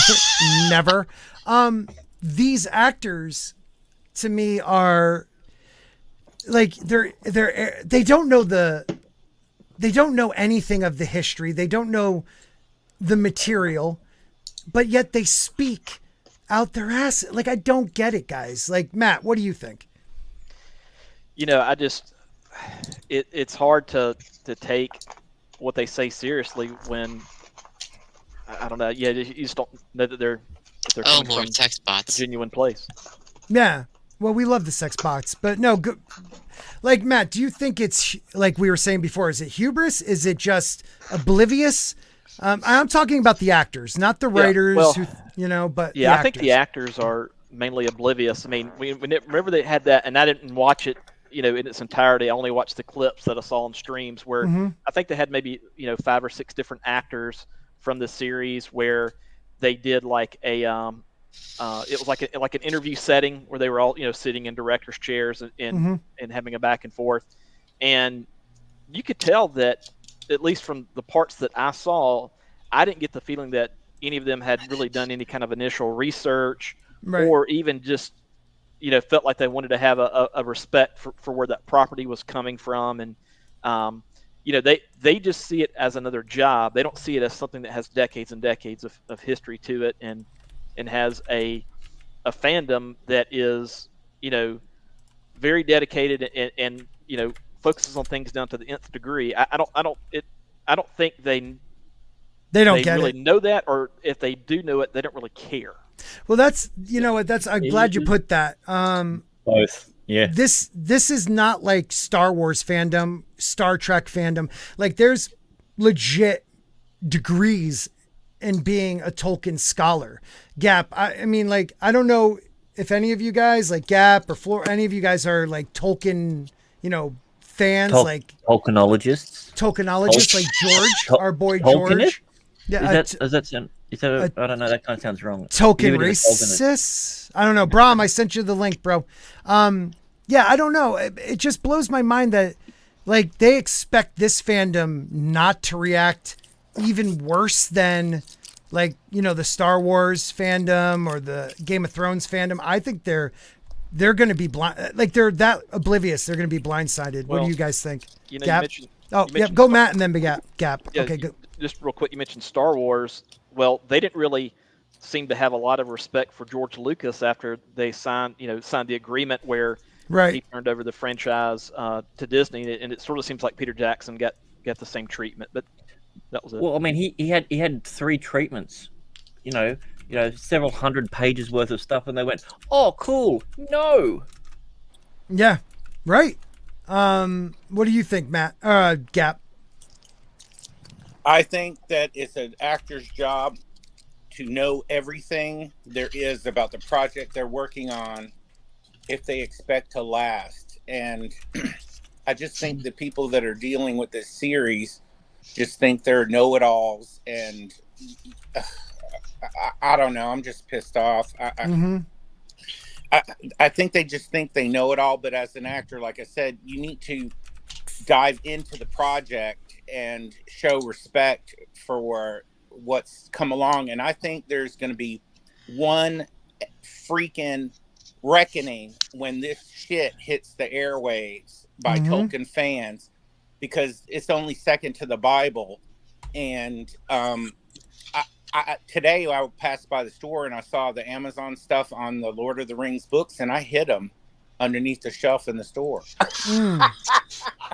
Because it's gonna be a disgrace, and I just can't wait to sit back with my popcorn and watch the true Tolkienites blow this crap. They're gonna destroy it. Destroy it. Yes. Like, that's what I'm saying, Gap. To a degree, it's gonna be even worse than Star Wars or Game of Thrones, because these people have, this is their livelihood. They have degrees. They're teachers, professors. You know what I mean? Agree. Like, well, it's also the age of the history and everything as well. Like with Star Wars and everything, you've got 1 or 2 generations, maybe 3. With Tolkien, you've got up to 4 or 5 different generations who have read the same thing, right? Who are into it. Like, when the work is basically 100 years old, it's getting to the point where there's a lot of people and a lot of eyes who spend a lot of time looking at it. Right. Can I say one more thing? Yeah, please do. And then Ruben. Has anybody noticed if they've changed any of Tolkien's work? Edited stuff out, or put short dwarfs with crowns, to the heavens on it. You know what I mean? Do you think that they're going to? Can they or change the text of Tolkien to match their series and the books? I mean, are they? You know what I mean? Are they? Well, that's why they. Well, in a way, they purchase the Grant, the appendix, like, not the main story, so it's less likely the normal person will know. That's debatable, because what they're doing is, if they've purchased the appendices and that, they're touching on none of that. They're going straight after the main lore. So what they've purchased, I don't honestly know, because I've heard conflicting different things. I know what they said that they've purchased, but they're not mentioning any of that. Well, how can you have Ellendil then? Go ahead, Ruben. Yeah, how can you have him? He's like one of the biggest parts of the Second Age. But he's only one part of the series. That's what I'm saying. They're only touching on certain things, but most of the stuff that they're doing has nothing to do with the Silmarillion or any of that sort of stuff. Right. So that's what I'm saying. There's a weird line between what they've purchased and what they've said they've purchased. Mm-hmm. All right, go ahead, Ruben. Yeah, my biggest concern is the fact is the media and the late night shows. You got Colbert out there already doing his thing. They're going to attempt to make the normies believe that this is faithful to Tolkien, and they are going to. Again, you mentioned it. There are scholars, generations of scholars, but you're going to have generation woke and generation traditional. You're going to have that. You already have it out there on the internet, but you're going to have it. The debate's going to rage. Again, we have to call it like it is, go back and reference it. Because again, we cannot just say this is wrong and it's stupid. No, it's wrong and stupid because of this and this. Go back. Look, we have to. Anybody who's going to report on this has to go to the source material to basically white pill the fuck out of everybody. Because again, that's the whole idea. It's not a question of I'm an expert, you listen to me. That's what they're saying. That's what they're promoting. Right. No, you go right to the book. And again, that's what you had that with Rittenhouse. You had that. Again, with the whole Amber Heard. Wait, when this is how it really happens? This is how it really goes.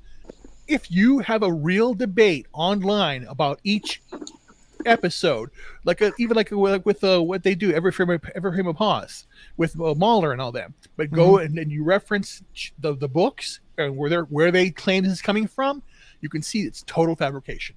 Right. And then it collapses right away. This does not get another season, and Amazon collapses. It's just which they should. This is ridiculous. Right. Amen, brother. I'm up with it because this to me. Again, I had Star Wars. Star Wars was the spectacle because it was visual, it was auditory, it was science fiction, all the things I love: music, science fiction, and story. Thank you, Marshall Lucas, for your editing of Star Wars. But the whole Tolkien, it is fantasy. It is in your mind. You create these things. You read the book. You read the appendices. You read all this backstory. You learn. You live these things, and you take it to your own. Because again, each of us is touched in one way by what we grew up with when we were kids. When we were 10 years old, think of yourself as a 10-year-old boy right now, or girl. Went out there, and what inspired you? Right. And look where you are now. What brought you here? Tolkien for me and I think I speak for all of you, played a little part in it. And again, what they're doing, and they're destroying it. All these franchises did that. And again, it makes you who you are. Yeah, brought you by Pfizer. It's all bullshit. But anyway, that's what I'm saying. That's a really call it valid out. point, Call man. it out every single day, and I think that's the best way to call this out. I think that doing a episode by episode and not just laughing at it for being bad dialogue, but going back. This does not make sense. This does not go toward again. It doesn't make sense. This is wrong. Right. And you know what? I like that. Hold them to it. You know what I mean? Yes, like you have to, not just rip it apart. Because again, the normies are only going to see Colbert and his cronies out there. The authorities are going to say certain things, and you're going to have those people on YouTube are just haters. They're just racist. They're just this. No, not if you say here is why it's wrong. You list specifically. If you basically here are the receipts. You know, the recording says it. Where are the receipts? Here are the receipts. This is wrong. No, we're not doing this, and we're going to call it out. Enough is enough. That's what I have to take it. And can I add, Scott? Please do. If you do that, like Ruben said, that's gonna make you stand out from all the other YouTubers who don't come with the receipts, who don't come with the facts. You know, I'm sorry. You can bitch, whine, and moan all you want, but Tolkien, there you go, baby. It's right there, page 36. You know, again though, blah, Gap, blah, blah. but Gap again. that's why it's funny, because they say they don't own the rights to, like Grant was saying, they don't own the rights to the Silmarillion or the actual, like, you know, Lord of the Rings trilogy or The Hobbit, but yet they're dipping in it. But they're dipping in it, and I think they actually own more than they're letting us know, but they don't want us to, once again, show the receipts, because once we do, they'll be like, well, we didn't have the rights to that, kind of. But we can change the history about something to do with it. Right. Therefore, if someone tries to do anything, like, well, wait a minute, you can't, because this doesn't happen. Right. Are we going to see an orc Vespa version on this Rags of Power? I mean, you know, I bet you episode 3 or 4 we're going to see a Vespa style orc thing. You watch. Piss us God, off. that'd be weird. Well, I think we're the creators. I'm getting wound up now. No, be wound up. It makes better YouTube. Go ahead, Matt. I think we're the creators of the show, and even the actors. I think where they lose perspective is the vast majority of the fans, they're not expecting perfection, because humans aren't perfect. I mean, you can't expect for it to be, you know, word for word and every little frame to match up with what you would, you know, idolize the show to be like. But, you know, the questions you have to ask yourself, you know, was there at least some preliminary work done to understand your character and what it should be? Did the people that are writing this, do they at least fit with the themes? Right. You know, of Tolkien, does it have the feel of something he would write? So if they could at least get, you know, the general direction of where things are going, then that would help, you know, satisfy a lot of people. But I feel like they get so hard-headed about how they have to do their thing their way. Right. They don't, you know, they consider everyone who disagrees with them to be a hater. So I think that's the sort of the loggerhead where they don't see how easy it could be to satisfy the fans. I hear you. What's up? That's Wilton, you right? Should have put him. You should Wilton. Put Floral back up. And then hold on. Let's. What's up, Wilton? No, you know, the mold is now doing its thing, so I'm just figured, why not throw the stick, if you know what I mean. I like it. Hey, real quick before we go on Tim's talk, Tim does a great cosplay, dude, as you could probably see from his picture. Maybe not our favorite Star Wars, but he does it fantastic, and he has a Instagram channel, Instagram page. So Tim, guys, follow Tim. Tim's seems like a good dude, and really looks the part, and his Instagram could use any support. So good to see you, Tim. I want Tim to know real quick. I want Tim to know I check it every day. Go ahead. I don't like being on the bottom. Okay.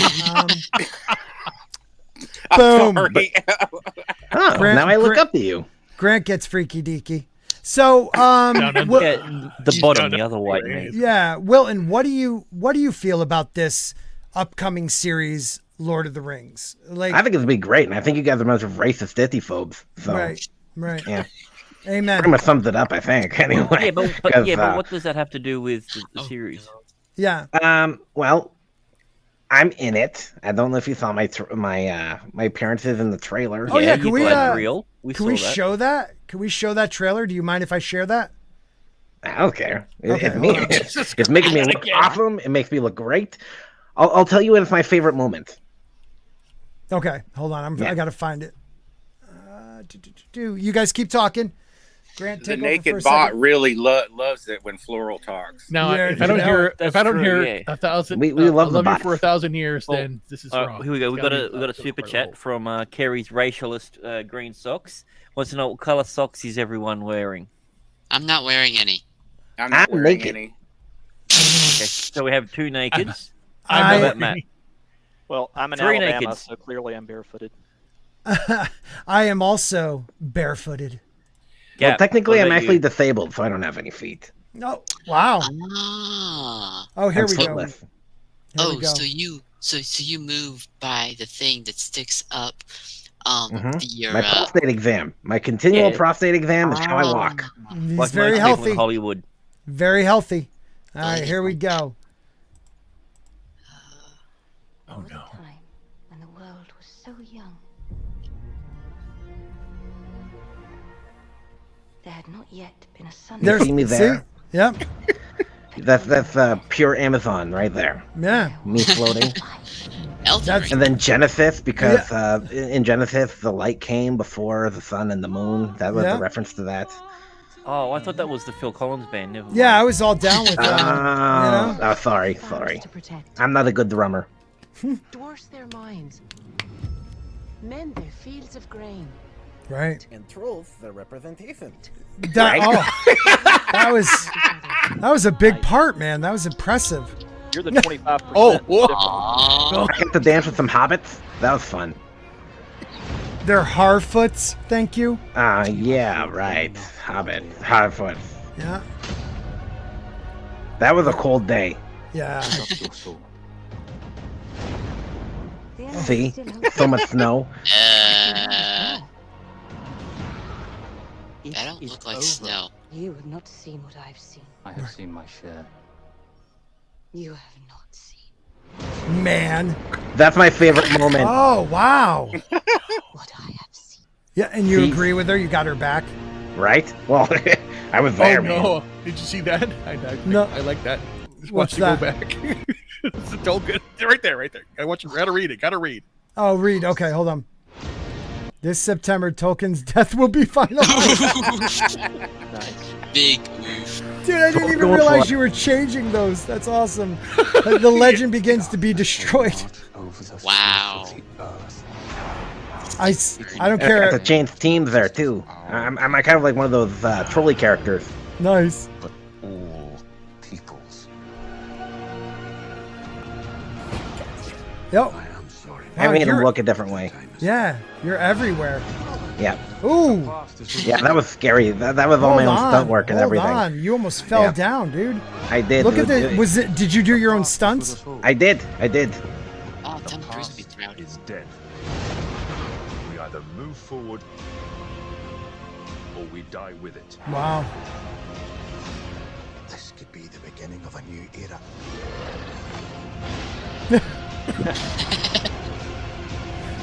Gandalf.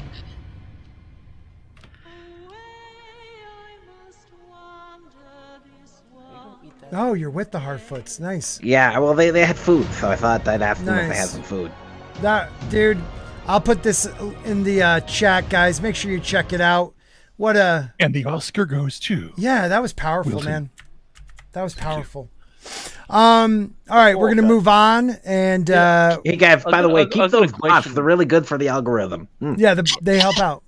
And you know Something what? Go ahead. Sorry. Something that I only just realized: if they're going the whole point where the sun has just come out, Why do they have pigment? Yeah.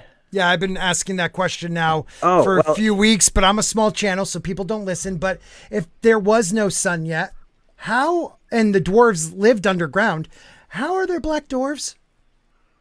Lots of coal. Maybe they're into blackface. I don't know. Yeah, they're like that. I want to know Canadian? where are the black dwarves? Yeah, they're Canadian, maybe? I don't know. I'm very confused, though. I'm very confused. Very knowledgeable on Tolkien, but aren't there a lot of references to these characters being fair? Fair skinned. Well, the elves definitely. Yeah.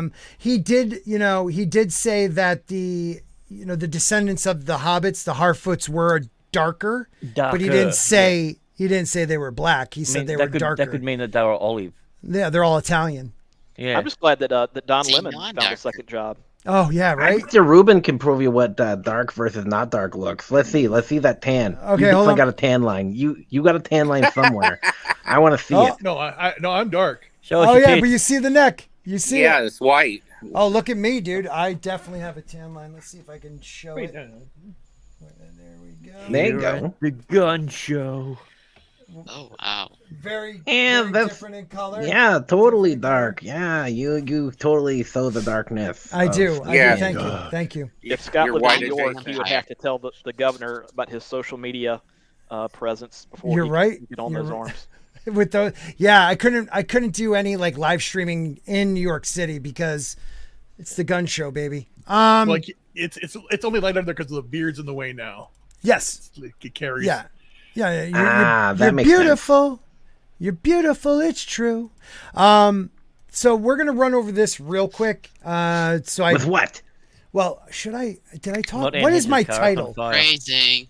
What is the title of this freaking thing. Do I have to talk about it? Ancient history? Yeah, you said ancient history, rings of power, and anything else that pops up, exclamation point. So I'm going to talk about this real quick. We will maybe discuss it for 2 minutes, and then I want to get really quick to House of the Dragon, and then we're going to call it quits. So let me share this because I'm becoming more and more of a believer that the Ricot structure, the Eye of the Sahara, is Atlantis, was what Atlantis was. So they're finding with LiDAR scanning using satellites, all these around the Eye of the Sahara. And if you don't know what the Eye of the Sahara is, let me show you. The Eye of the Sahara. So when they talk about Flat Earth. Well, no. When they talk about Atlantis, good try. Wrong topic. Wrong topic. I feel like it's connected. Oh, maybe a little bit. When they talk about Atlantis, they bring up that Atlantis was 3 circles with a harbor and then a circle of land, circle of water, circle of land, center of land, water, center of land with a well. Okay, so this very, very Aztec. Right, very, very Aztec. This place in Africa is right past the Pillars of Hercules. You would have to go around and come. Atlantis had mountains to the north. This has mountains to the north. You could tell right here that there's been salt water. So this had water at one point. The color of the stone is what Plato spoke of. To me, this is the closest to Atlantis it can be. Well, they've been using LiDAR lately because they're like, well, if it was Atlantis, there'd be structures. Well, with LiDAR scanning, they have found all these different, like, maybe structures, maybe not. I think that's too big. So let's see if your LiDAR detection is working. Okay. I was there. You were? Wow. Yeah, LiDAR, right? Anyone? Come on. This is like totally relevant to this conversation. It's such a good joke. Like, LiDAR is one picking this up. Gosh, you're like falling for like the biggest troll ever. The joke went over. Does anybody know that what looks the like hell my he's... backyard. Dude, those are the coat hangers of Amatesh. Yeah, the Aztec coat hangers. But like, look at the outline. You can see a cow. Go back on the last one for a second. You can see the cow hanging there from the coat rack too. The hangers are falling. The cow on the right. Yeah. And then the coat that's all in tatters on the left. Okay. Yeah, my cow tipped over. My coat hangers fell off my laundry line. It's that old story, right? It's that old story. But look at this one. Dracula's coffin. Well, in a way, it's massive, dude. It is massive with 4 towers and walls surrounding it. I mean, they're finding LiDAR is one of the most interesting ways of scanning because it penetrates the ground and you could actually adjust how much or what you're looking for. But there are structures, there are symbols in the sand, and they're trying to say, well, there was nobody here. No way anybody was here over 10,000 years ago. Well, it's starting to look like there were people here 10,000 years ago, and this could easily be Atlantis. That's all I wanted to say on that. Anybody? That's true. I agree. Yeah. Yeah. No. There are there's a lot of history out there that we are not aware of. The fact that the Sphinx is itself much older than anybody knows. Way older. I hear what Gary has said about the Clovis people in North America. Again, I did my own DNA, and I'm from all over. I have the majority is Native American, but what is Native American really? And again, I want to know more about that because again, Elizabeth Warren. I was gonna say. Exactly. Oh shit! I'm going to get but again, I have done I have Aztec in me. My grandfather. Do you want really more? Know him, but he was called Red because he was an Indian. I actually saw his face, and they said I walked into his family's house, and they said, "Wow, you look like Grandpa." And I went, "Look like Dad." I went, "Really?" And he went, and just so much similarity. So this does really interest me, and yeah, I do agree. And also, if you look under Antarctica, there is archipelago goes under there. Yep. There are possible structures under there too. They found a massive lake that might have the Nazi base, though. It could be the Nazi base. So. Yeah, the advanced Nazi base. So here's the thing. So in all realism, the reality is things get buried a lot faster than people like to admit, because otherwise you wouldn't be digging for random crap from like even 50 years ago. And so theoretically, it doesn't have to be 10,000 years, right? So that kind of dating, it could just be figurative. Okay. So it could be earlier than that. And then what was the other thing that I had in my head there? Your horns. Well, yes. A hand. There's other things there. It's Probably it's hard to concentrate when a hand's up your ass. I got you. It can be. It can be. Yeah. And multitasking, it's a chore. But yeah. Anyway, that's kind of, where was there was something there. The sand, the dating. I can't remember. It doesn't matter. I'll screw with you about it after. Okay, good stuff. And no telling what's going on in the oceans. You know, the water level could have been lower. You know, before. Oh well, it was actually at the time it was higher. That's what I want to. I'm trying to find that image of like what the map looked like at that point, because it is very interesting. Okay, so while you're looking for that was the thing I was gonna say. So like the evidence for the whole global flood, right? Like people like to be like, the Bible's not true. Well, it's not just the Bible that talks about a global flood, right? The reality is that Atlantis could have been a real place. It could have been a real thing connected to historical events and all that kind of stuff, and wiped out by a giant flood that kind of took out everything, right? So again, like, because the giant flood, it's in every culture. Right. Every historical culture has it. So you can't escape it. It was a real thing. So Atlantis, I have no problem with it being real, but I don't think it was as old as older than 10,000 years. I mean, or if it was only 10,000 years, fair enough, but not older than that. What do you mean? You don't think Atlantis could have been around earlier? I mean, we've been this at this physical level with the same brain size, the same body type for over 300,000 years. So for how long? 300,000. Says science? Yeah. Yeah. So might I remind you that Greece, if memory serves, was around 2 or 3 millennia ago. Might I remind you? So you never know. I heard that Greece is the word. Yeah. Oh, big shout out to Olivia Newton-John again. Yeah, well, she won't hear you. Okay, so how long have humans been on Earth? Let's see. We are learning, but guess first humans existed between 5 and 7 million years ago. The median time is 6 million years ago. These humans walked upright on 2 legs. Around 90,000 years ago, these humans started making tools to catch fish. So, but there have been skeletons found.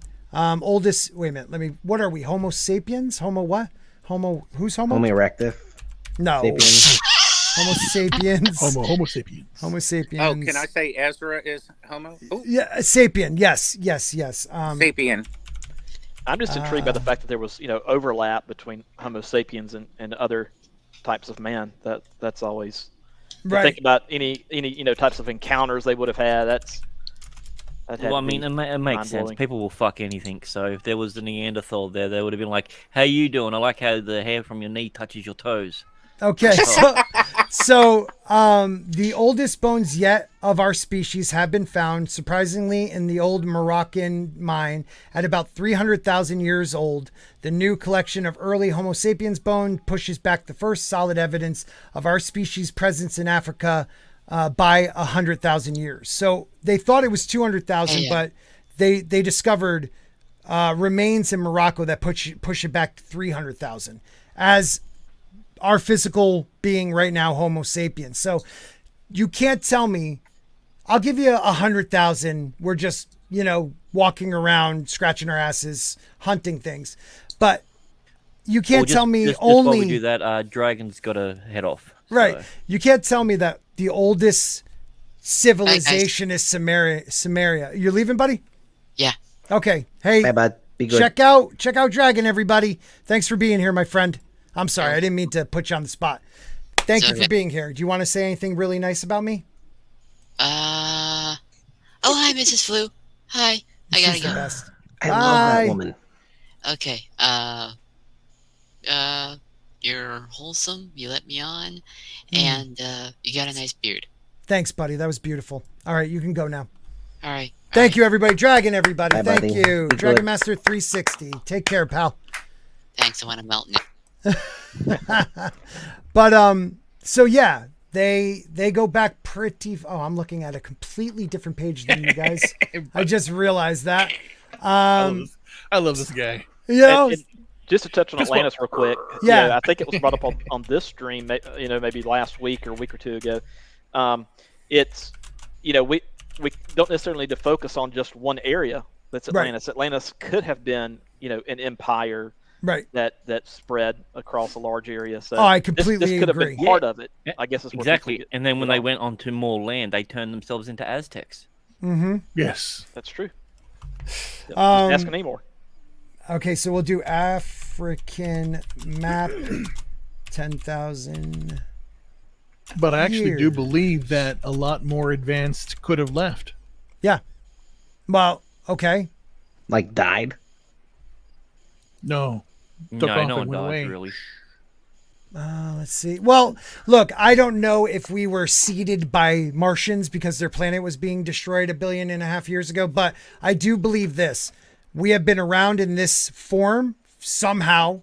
We evolved to this form pretty damn quick with some weird jumps. Some people think it was aliens. People think it was mushrooms, whatever. We have been around for 300,000 years, and I can't believe it took us till only about 9,000, 8,000 years ago to say, we should try planting shit. Yeah, I know. You know what I mean? What if it was only like that long ago and they're like, hey, we should start planting stuff. We're here. Well, if you could prove it, I would believe it, but there's too much evidence that the evidence you have is really spotty. I'm not going to lie. Because how's it spotty? Well, if dating is like the weakest thing. Like, again, so you talk about how, like I just said, like things get buried. Like 50 years ago, you have to dig for that stuff. Like dig. So, right. So dirt layers, that's a really spotty method because the way flooding works, like you can have a flood make it look like something is like 3,000 years old when it's only like 30 days old. Okay. Right? So that's a reality. Yes, so, yes. That's why they think they found like hammers that are 1 million years old. They aren't. Right. No, exactly. And then like carbon dating and stuff like that is actually really weak. It's really broken system. So it's super unreliable. So to hang on to it. Okay. Well, what about where, I'm sorry to interrupt you, buddy, but what about like we've found Göbekli Tepe, which is over 12,000 years old. We've found two though. Like that's the thing. You're making up dates. Like no, they're all, making up dates. But it's many people have said it's at least 12,000 years old. Okay, so here's the thing. This is why it's really weak. Okay. Right? So like when you look at the whole dating system with dinosaurs, right? Yes. So the reality is dinosaurs, they could have lived up to about 500, 600 years ago. And there's actually like pictures of dinosaurs on like recent things from like 500, 600 years ago. There's stones. There's things in China. There's things in with the Aztecs and in what are they called? Below the Aztecs. The Mayans. Mayans. Like so, there's like Stegosauruses and Ankylosauruses. There's in Britain on the that king guy. He had the Brontosauruses on his thing. Like and you see all these other paintings where like all these other current day animals are on that thing with dinosaurs. And so like when you see these old stories, these old legends of like a king that like took out this guy or this big monster like a dragon. So who said like the word dragon is only a recent thing, right? Yes. Or dinosaurs. Sorry, dinosaur is a recent thing. Dragon is the old word. So like, what if dragons are just dinosaurs? Well, I don't doubt that there was some there was definitely some that look, the oceans must have. I mean, they still do have ancient species like shark and like, giant squid and different. Well, dude, just look at crocodiles. Yeah. So I completely agree that there are probably carryovers from then, and we really can't tell when they died. But I mean, ancient with myth. no sustainable evidential change. Well, okay. It's all hypothetical. How could okay? Well, you got the Sphinx. You have Dr. Robert Schoch, who said that for years they've been saying, oh, the wear on the temple and the temple grounds is from sand, but it actually, looks more. I've always thought it looked like water, and he has come out and said that it has to be water deterioration. So the last time there was significant rainfall in Egypt was over 10,000 years ago. So there is, again, this is a group of 10,000 years ago, or like 5,000 years ago, when there's like this whole gigantic global flood that took place. Well, I think the global flood went back a little longer. I think it was 10,000. So, but that doesn't line up. Why doesn't it? Because look at the way the way history lines up, like dates, times, like there's genealogical records that all date back to all that stuff, like with actual human documentation. So like when you have actual documentation, what do you trust? The witnesses or like some who's a thermometer? Who's the witness that wrote down the global flood? That has pretty much been. Well, seeing that it's everywhere, like literally I agree with everywhere. You, but that's 10,000 years. It's not 5. You're saying it's 10,000 years. They go one of the real Well, how many? It's more than that. It's way more than one that. major flood. Right. Well, there definitely was more during the Younger Dryas. They believed that an impact broke up and hit the ice sheets over Canada and over Europe, which the bigger ones were over Canada. And that's where Randall Carlson comes in, showing how our landscape was formed by flooding, and you could really see it out in the northwest of America. But there are many, many, many, many scientists that say the Younger Dryas was 10,000 to 11,000 years ago, where the Earth heated up real fast, cooled down real fast, heated up real fast, and then went back into an ice age within Just a quick 2,000. question for you. Yeah. Okay, so like, have the last 2 years taught you nothing? Valid point. Valid point, man. That's why I look at all different research. But that's the whole point. The whole point of all this, the discussion, is to investigate, to ponder the idea. Because again, I say the following. I say that there's more to the history of the flood and what origins. All we're doing is speculating what it could be. We're not saying this is the way it is. We're just saying it could be this way. And that's where fantasy comes in. You could write a book about this, or a story, or a fiction, or whatever. There's a lot of books about it. we continue to look at this and see what's going to go on. A theory could be we all came from Mars. We came here. That's a theory. Again, it's something out there. And the we all came from aliens, or we go to this, or whatever. Who knows? Well, there are people that I'm sorry, Ruben, but there are people that believe we were seeded from a dying civilization on Mars when they had an atmosphere.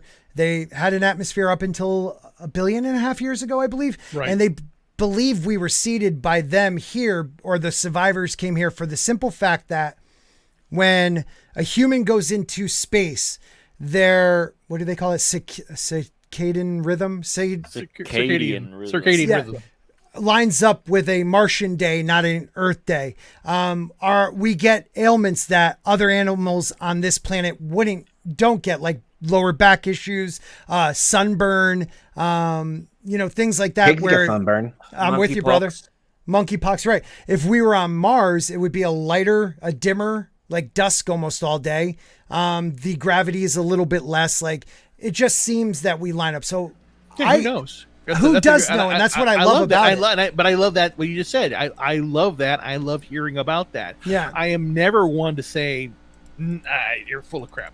No. The only people that I basically like look sideways is flat earthers. Yeah. But again, because that's just a scam, dude. Correct. Dude, what do you mean? Like, look at that big thing. It's totally flat. It is pretty damn flat. Damn it. Oh my God. Did we just prove it? You proved it right there. Right there. I came through the Stargate. I came through the Stargate. Yeah.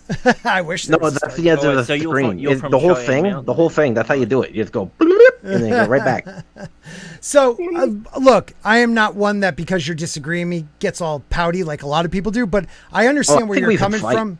Well, I would be nervous. See these arm rods? I know. Okay. I could shove them right off your butt. Oh my God, you know what I'm into. But that map is fake. What did I say? Yes, it shows the planet during the last ice age. But this is all I got to say. You're right about dating. You're right about a lot of things. I know I'm right about a lot of things. You are. You're amazing. Dating. And so that means find a good woman with no debt and good credit. Core samples from 10,000 or 12,000 years ago, the core samples show micro diamonds or whatever they call them in layers of, fallout from maybe an explosion. It takes almost like a nuclear impact to create those diamonds. So there is a lot of, there are a lot of scientists that now are more willing to stand up and say, I believe, our species might have been almost wiped out during the Younger Dryas era, and that we were kicked back to caveman days because our civilization was destroyed by ice, water, and the sun. Yeah, I definitely think weather has impacted the advancement of different societies throughout, the millennia. And whenever weather wipes out, yeah, keep going, brother. Nice. And whenever weather wipes out a civilization, it's not hard for whatever comes after that to lose that knowledge. Right. So it's certainly possible there has been, periods of, 2 steps forward, 1 step back. Amen. Over the course of time. Which again, though, it doesn't even require weather. Like think about the last 40, 50 years. Like we've forgotten a lot of crap. No, you're right. Go ahead. Can I say hello to Mrs. Flu? I just typed it too. Mrs. Flu is the best. Oh, you can't? I thought cows were the ones that created diamonds when they farted. No, they're killing us every time they burp and fart. Yes. Okay, so let's move on. That was a good. The gigantic nuclear furnace. That's the song, right? Oh my God, that old. That is the song. So real quick, so I'm not lying in my title, HBO House of the Dragon will highlight internalized misogyny. Star says. Awesome. Ooh. Well, that's all right. If you're keeping your misogyny inside, then it doesn't hurt anyone else. So don't worry about it. Yeah. You do you. Yeah. Well, my body, my misogyny. Exactly. Very interesting. Well, I do like the term internalized because that way you can never be free of your issue, right? No matter what you say or do, you're guilty if it's internalized because it can't be proven that you're not that way. Yeah. True. Okay, I respect that. I like it. And if you internalize, that means I have one thing to say about this show. This show scares me because the lead actress looks like a 10-year-old girl to me. And I don't. It's rough because it's disturbing. It is, but even Daenerys, who they put Emilia Clarke, she was aged up a few years from the books because the books go with like a medieval aging where kids get married at like 11. So I don't know about this show. I am pissed that I don't have a Winds of Winter, but I am excited to see what they're going to do because George already pretty much wrote the outline and what happens during this age. So it's not like Dan and Dave where after season 5, they had to start thinking of their own shit and it went to crap. But after hearing what this person said, I don't know what I feel. She said, we didn't even know what the project was, let alone the characters. Alcock. She plays Rhaenyra Targaryen. She says in a joint interview with her co-stars ahead of the season premiere, it was all fake scripts and fake people. I found that it was Thrones by the second audition, and then we didn't really know how big our parts were or who they were until later on in the rehearsal process. I found out that it was Thrones before my last audition. When my team got that, I was meeting creator Ryan Condal and Miguel Sapochnik. Carrie said, my management also represented Olivia Cook, so they clocked it it like, okay, we get it. You're young Olivia, but I didn't know how significant a role was going to be until we got the script. Okay, so jump ahead. It's not like we're advised not to, but it became clear very early on that it was a choice, Carrie recalled. 10 years is such a long time in anyone's life, especially when, are they talking about like how long they'll be on the show? Okay, let's skip ahead. Let's see when they talk about misogyny. The Hightowers are passing it? That sounds like misogyny. Okay, wait a minute. So let's see. Why don't you just do Control F? Yeah, I know, but we're just gonna read it real quick anyways. All right. Chicken. I am. There. It's the paragraph right above the picture. Okay, cool. House of the Dragon really creates a nuanced conversation of misogyny, Alcock said. We don't only explore it through a level of women being shut down and the patriarchy, but also go in depth about the internalized misogyny that women are constantly faced with and the competitiveness. Alicent and Rhaenyra relationship is at the forefront of that conversation. Well, I mean, they could have used a little bit more misogyny, because as soon as these women get into power, everyone dies. For fans of this house, the world who haven't read Fire and Blood, House of the Dragon has some unfamiliar names, which they're not. Hightowers among them, which were mentioned in the books. The family is present, but mostly peripheral throughout Thrones, which is true, and A Song of Ice and Fire. But during the era, the Hightowers are one of the most powerful houses in Westeros. Alicent's father, Otto, is Hand of the King, with eyes on his daughter entering their Targaryen family. The Hightowers are very passionate people. The sigil has a flame on it, and I think that's poignant, Carrie said, with Otto and Alicent. In all the scenes where they should be holding each other and crying and saying that they love each other, they don't. It's an argument. As soon as they feel why does it need to be that way, though? That's putting your own headcanon into it. Right. Well, as soon as they... Well, go ahead, because let me read this like part. Tyrion and Tywin. Like, what? Well, why didn't he just go out the back and play ball with him and do that like a real father and son should? Right. Because it's Game of Thrones and they don't play baseball. Yeesh. How could you not know that? Valid point.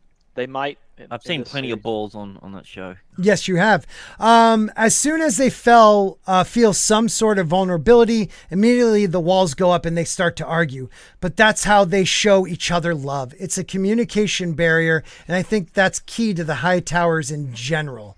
Finds the Targaryens at the height of their power, centuries into ruling the Seven Kingdoms. I think it's only a century, and I'm pretty sure, yeah, maybe a little longer. Blah blah blah. This show. Well, isn't it set 3 generations after the conquest of the Seven? No, Kingdoms? it's almost. I think. Well, put it this way: it is. He'll be the 5th king. Aerys. No, not Aerys. I'm sorry. Viserys. It'll be the 5th king. But his father or his or grandfather. Wait. We're having an emotional moment. Ruben's crying. I know. It's okay, Ruben. Ruben. Come on, man. Let it out. What are you feeling? I'm fine. We're dealing with misogyny here, and so we need to know. Oh my god! Oh my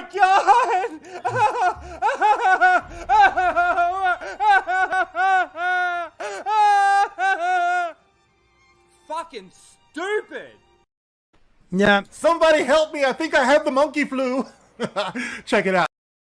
You know what? I'm pissed I missed this one, Grant. Ezra Miller's on the run. It's another day and it's another one.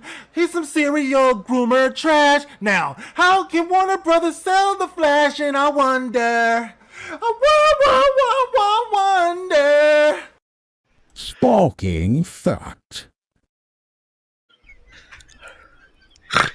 Brilliant. It's funny because it's true. That was brilliant. Thank you, gentlemen. I'm going to, okay? I meant to ask this earlier. I feel like that was edited. I meant to ask the chat earlier when we had more people, but I'd like to know, and this is, I'm not judging. I just want to know how many are members that weren't gifted, like they actually became members on their own, and how many were gifted a membership. Because the gifted ones, I'm grateful you're here.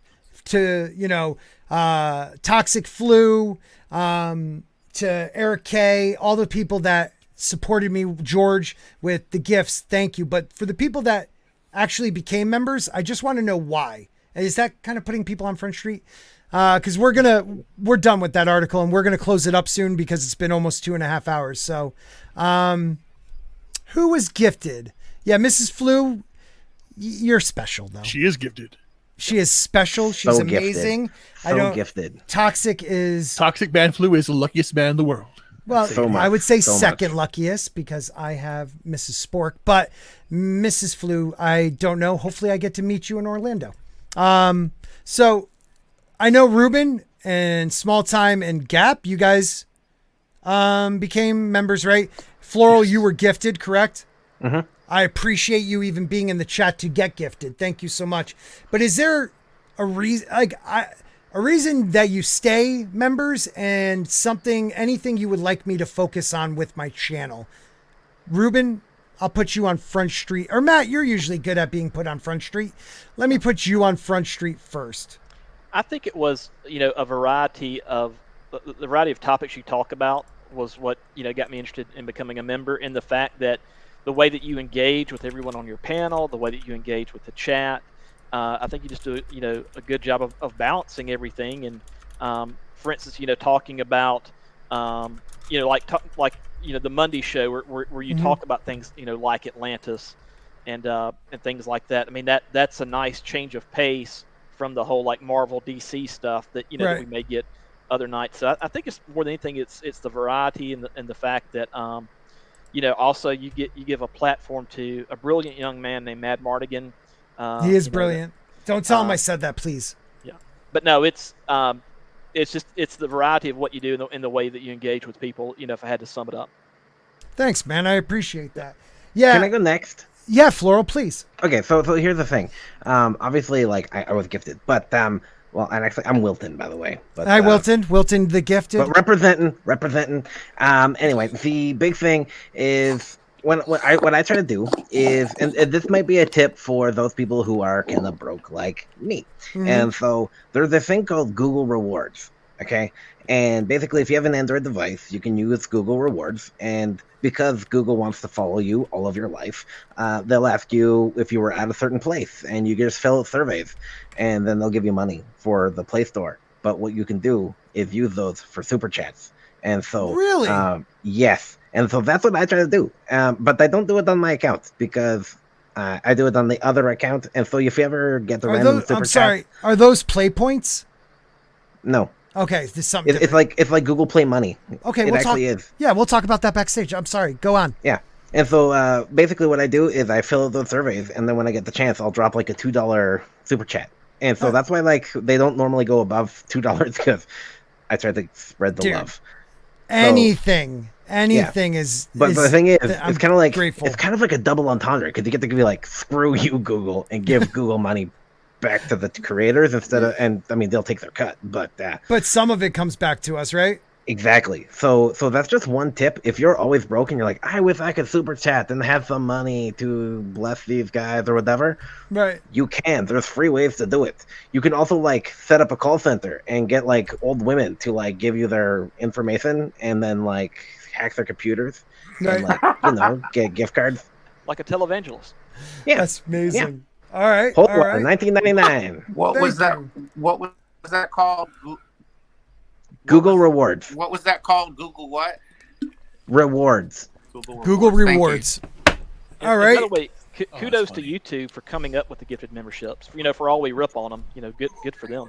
All right. So first, let me introduce Pope. Pope, we're actually closing down soon, but you had a Twitch stream. Pope is a great YouTuber. He does mostly like heavy metal and album reviews and breakdowns. You're a rock and roll legend. He's a rock and roller. How are you, Pope? And the question, I'm going to throw you on the spot. Why am I so special that you're a member, or were you gifted a membership? Well, I mean, you guys talk about a lot of interesting stuff that I don't cover, but I do like to keep my ear to the ground on, so it's good to get some perspectives on that. Plus, I think you're cute. Thanks, buddy. We met in person. You're fab. Let's go to Gap and then Ruben. Is there anything, like, why are you, because I like to know, because it helps me, like, plan my channel out better. So why are you, and I like to hear, I got an ego. Why you're a member, and what, if there's anything I can work on or change? Actually, I was gifted a membership, and now I'm going to do the Brahmabull rewards, but I can't think of anything redeeming quality that you have. Thank you. Thank you. I just really can't. No, I'm just kidding. I'm just kidding. Don't worry, I blocked out everything but qualities. You've got you're honest. You've got heart. You are freaking hilarious, and you're not like all the other YouTubers. You know, you're genuine. Bold. And you come from the heart. You know, so you're one of my favorite people on YouTube. Man. Because you're real, and you know, if I can, you know, things are, you know, tight for me, but if I can continue my membership, I will. Yeah, and even if people can't, like, I am shocked people even do the memberships for my channel being so small and what it is. So just being in the chat, commenting, liking, even sharing my tweets and sharing the videos and streams, like, that goes so far for me. Like, you guys don't understand how much commenting, liking, sharing, all that stuff really helps out a channel. So thank you, Gap. To keep Hemorrhoid talking about cream how ain't cheap, guys. Yeah, Remember it isn't. that. And keep telling me how great I am, Gap. You are wonderful. You're fantastic. You're the greatest man ever on the planet. You're Sparking fact. Oh my gosh, you have beautiful eyes. Look at those purty lips. You know, those ears look good. That hair stands up on your beard. I get all excited. Oh my gosh, you're just the best man ever. Uncomfortable. Oh my God, the bald. Oh, I just want to rub you. I mean, your hair, your head. All right. Now Dude, that you just missed his best line. He said, "Oh, I just want to rub you." I mean, shit, your hair. I mean, oh, please don't clip that. Oh, shit. Oh. Well, we know what our next clip is, and thank you, Gap, for 2 making. hours, 32 minutes, and 10 seconds. Yes. Making a note. Thank you, Gap, for making that creepy, Ruben. Here, I'll bring it down to earth. Okay. Okay. I judge a man like an alien or like Atlantis. The people he keeps. Okay. And I met you, and through culture. Yep. And some people on this panel, Grant Gregory, and that is where I said, let's see what's going on here. Then I look at the character of a man, family man, hardworking, good humor, self-deprecating. Gotta love that. Yep. But again, you look at a man, and you're authentic. Actions over words, you bring it to the fold. That's why it's very important. Thanks, man. What should you change? Yeah. Nothing. Nothing. But do more of what you're doing. Reach out to more people. Yep. Reach out to the people you reach out. And I say this to everybody here on the panel, right? Anybody here having a show, reach out to the people And you touch think are going to turn you down. Well, ask you know, the person that you think is going to turn you down. I like that, man. Go you for never it. know. Go you for never the know. one. Yeah, and even, like Tinder. Well, real quick, even people that I know and have met, some of them are just so busy, but they're great. They're always supportive. So there's a guest on this Saturday coming up that I literally every 2 weeks DM'd about making time for a Saturday. I want it on Saturday. So that person actually, after 9 months, was like, "You're persistent. I will make time this Saturday." I'm not going to say who it is. I'm here with Jeremy. Oh, damn it. I'm not going to say who it is. But I'm going to say this person. Oh my God, that was sporking. Yeah, I know. It's so special. I mean, look, may not happen, but I was told this person. I'm here with Jeremy. Might come on the stream for an hour. So can I ask a question? Yeah, please. So like, you're kind of doing the same thing as Jolly. It's like Snowdub. Okay. You're just not showing up, which I think is pretty funny. So could you do me a favor? Yeah. Could you show up on my show before you show up on his? Oh my God! I told him I'd be there Saturday night. So do you have something before that? Yeah, Wednesday with Legal Mindset. What time's that? We'll talk 9 backstage. PM. We'll talk backstage. I'll make an attempt just so we can say I did it. And okay, so I'm a member because you sent me pictures of your feet.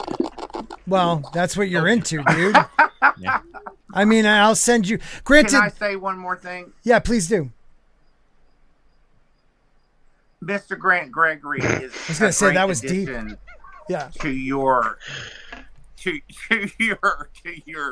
He's an integral part. While my mom is yelling at me.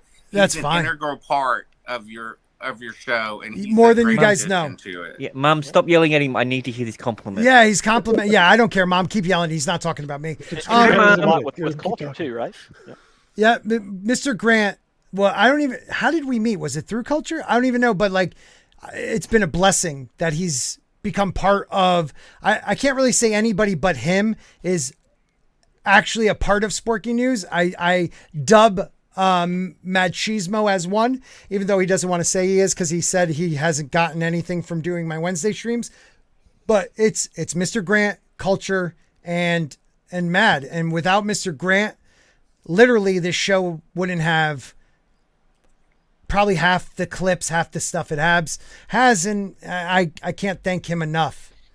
I can't thank him enough. He's sexy. Yeah, funny enough, you haven't actually thanked him at all yet. I mean, blush. Yeah, I'm never gonna thank him out loud. Come on. So yeah, no, I appreciate that. Bots Pope. are good for the algorithm. They are good for the algorithm. Let me read this real quick from Mr. Grant Gregory for 5 Australian. I give money because I'm tired of things I love failing, then complaining about it. That is true. Because if I fail, I'm going to complain. If I know my channel's going to go die, I'm blowing the fucker up. Pope, how are you doing? Are you going to the con? Is it this weekend in Boston? Yep, I'm going to be there probably Friday afternoon and all day Saturday. So and you guys big can group. catch me over there. We got, I think, Dr. Rachel's coming. Eric O'Sullivan, a whole bunch of the Boston crew are going to be there. So it should be a good weekend. And other than that, I just got off the 70s stream where we had a lot of fun talking about some metal stuff, and had a pretty good episode of Rock and Roll Religion yesterday. Then I've been trying to stream more on Twitch recently just to get some gaming done. Okay. While also being online because I try to game a lot, but I try to balance it. So what's your we'll drop your link, buddy. Yeah, drop the links. Let me see. Put it in our private chat so we can share it, because I am not following you on, because I have a Twitch channel too, everybody, with a whole how many people do I have? I can't even tell. 17-ish. I have 158 followers, so no big whoop. Kind of a big deal. Well, Pope, I'm sorry you came on towards the end. We're going to share your link before we jump off. Here it is. Yeah, man. Dude, I came home from work, got on 70 stream, got dinner, went on Twitch, and then I'm on here. 70s is a good dude, man. I really like him. I love being on his show. How often can you hear awesome stuff about rock bands and then do like a 20-minute conversation on insane clown posses? Like, yeah, right. Impressive. But there's, dude, I have to say, you up, like, I'm not like a freaking OG, but you up and comers make me happy. Pope, Zaz, all you guys, like, small time, dude, you have a perfect voice for this. Ruben, Passion, Gap has a great voice. Like, I would listen to you doing a podcast. Floral's here. Floral's here as well. Don't forget that. Floral is here. Yes. He is a thing that exists. But, guys, share your YouTube channel where people can find you. We're going to start with Pope. All right. Hey, I am Pope Metallicus. You can catch me over on my channel on Sundays at 4 for a little show I call Rock and Roll Religion, where I talk about a band that either you guys request or that I wanted to talk about with a bunch of guys, including Imperitus, the Sentinel, and Sardin Herbs usually. It's kind of my main cast. And every Monday or every other Monday, you can catch me on It's Only Talk and Roll with 70s Rock Fan and a whole bunch of other great people that you should be following. And other than that, you can catch me over on Twitch. I think the link is being shared out. I don't stream a lot but every now and again we'll stream some BattleTech or 40K stuff.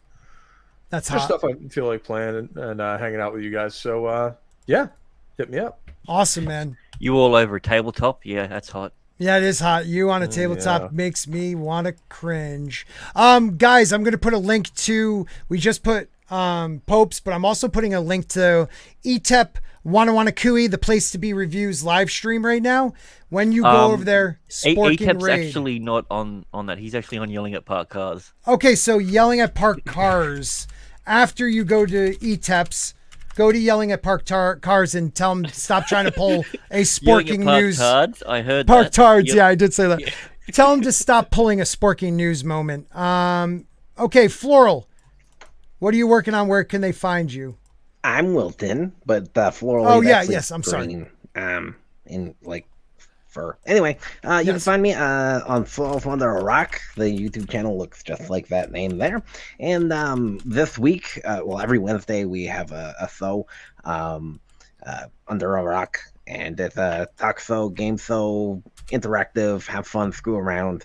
This week is Legal Mindset. He's actually coming on, and so we're gonna have get some free legal advice with an internet troll featuring Legal Mindset. And so if you have quote unquote legal questions that you need to have answered, then join us at 9 p.m. Eastern on the show, and it'll be pretty fun, I think. Nice. I hope. Thank you, my friend. Crash and burn. Thank you very much. What about you, Gap?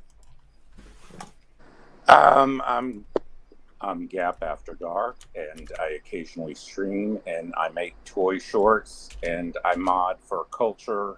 I mod for Cardinal Sin.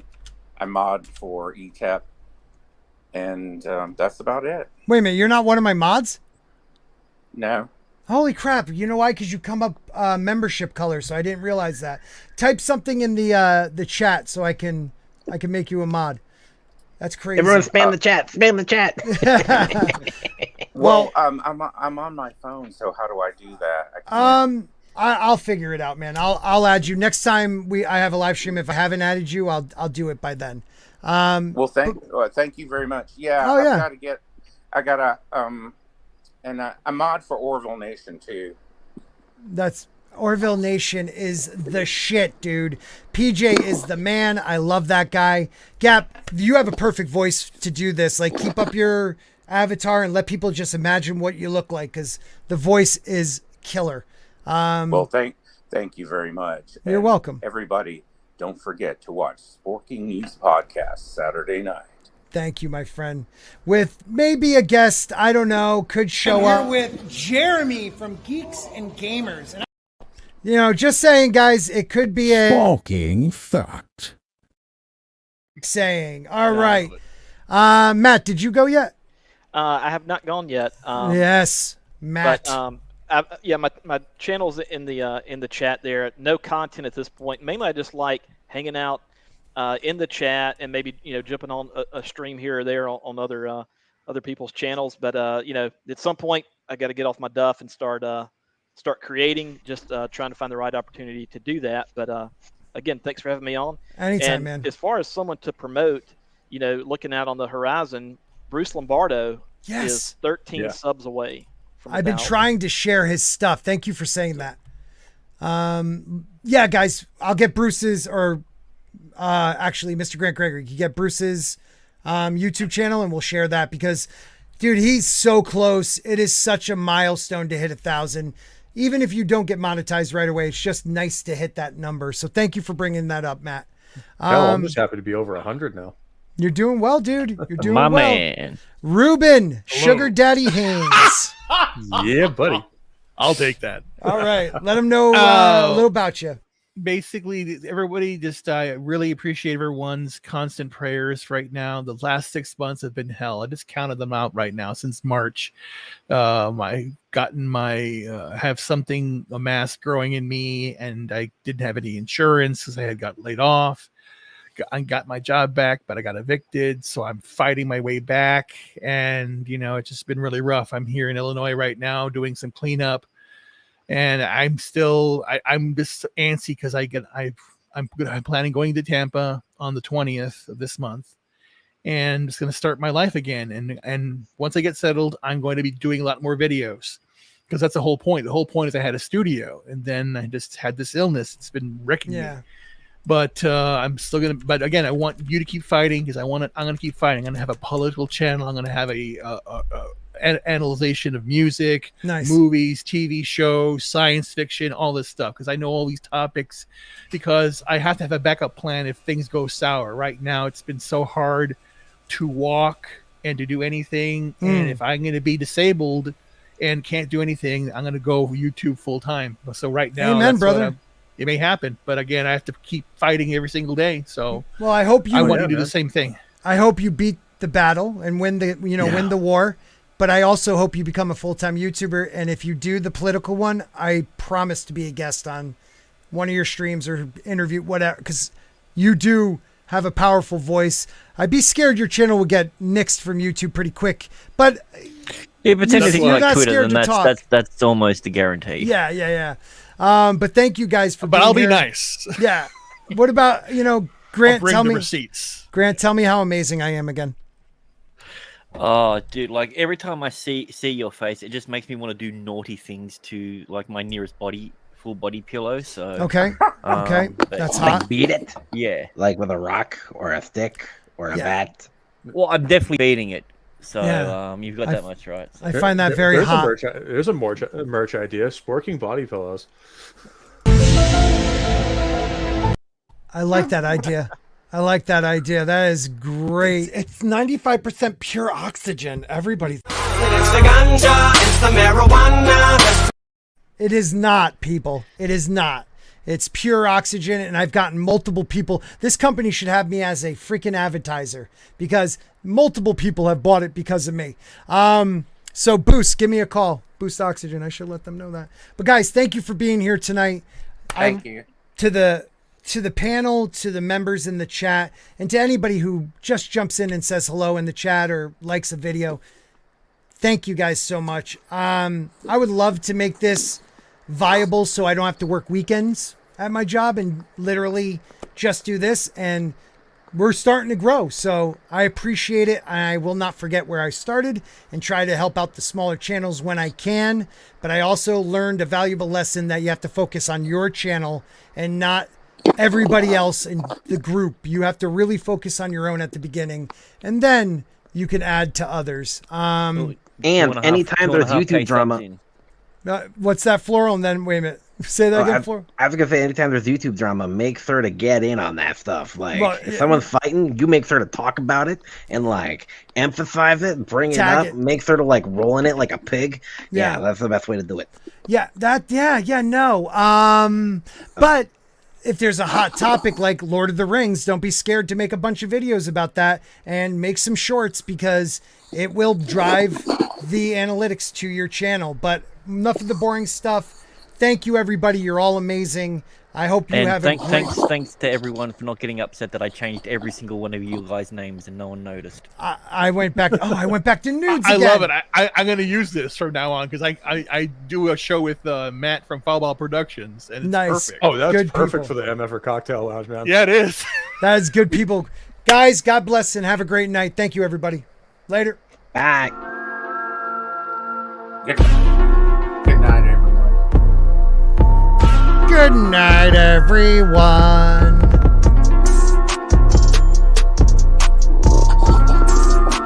I'll take your money when you want to come. Well, wait a minute. What? Got him.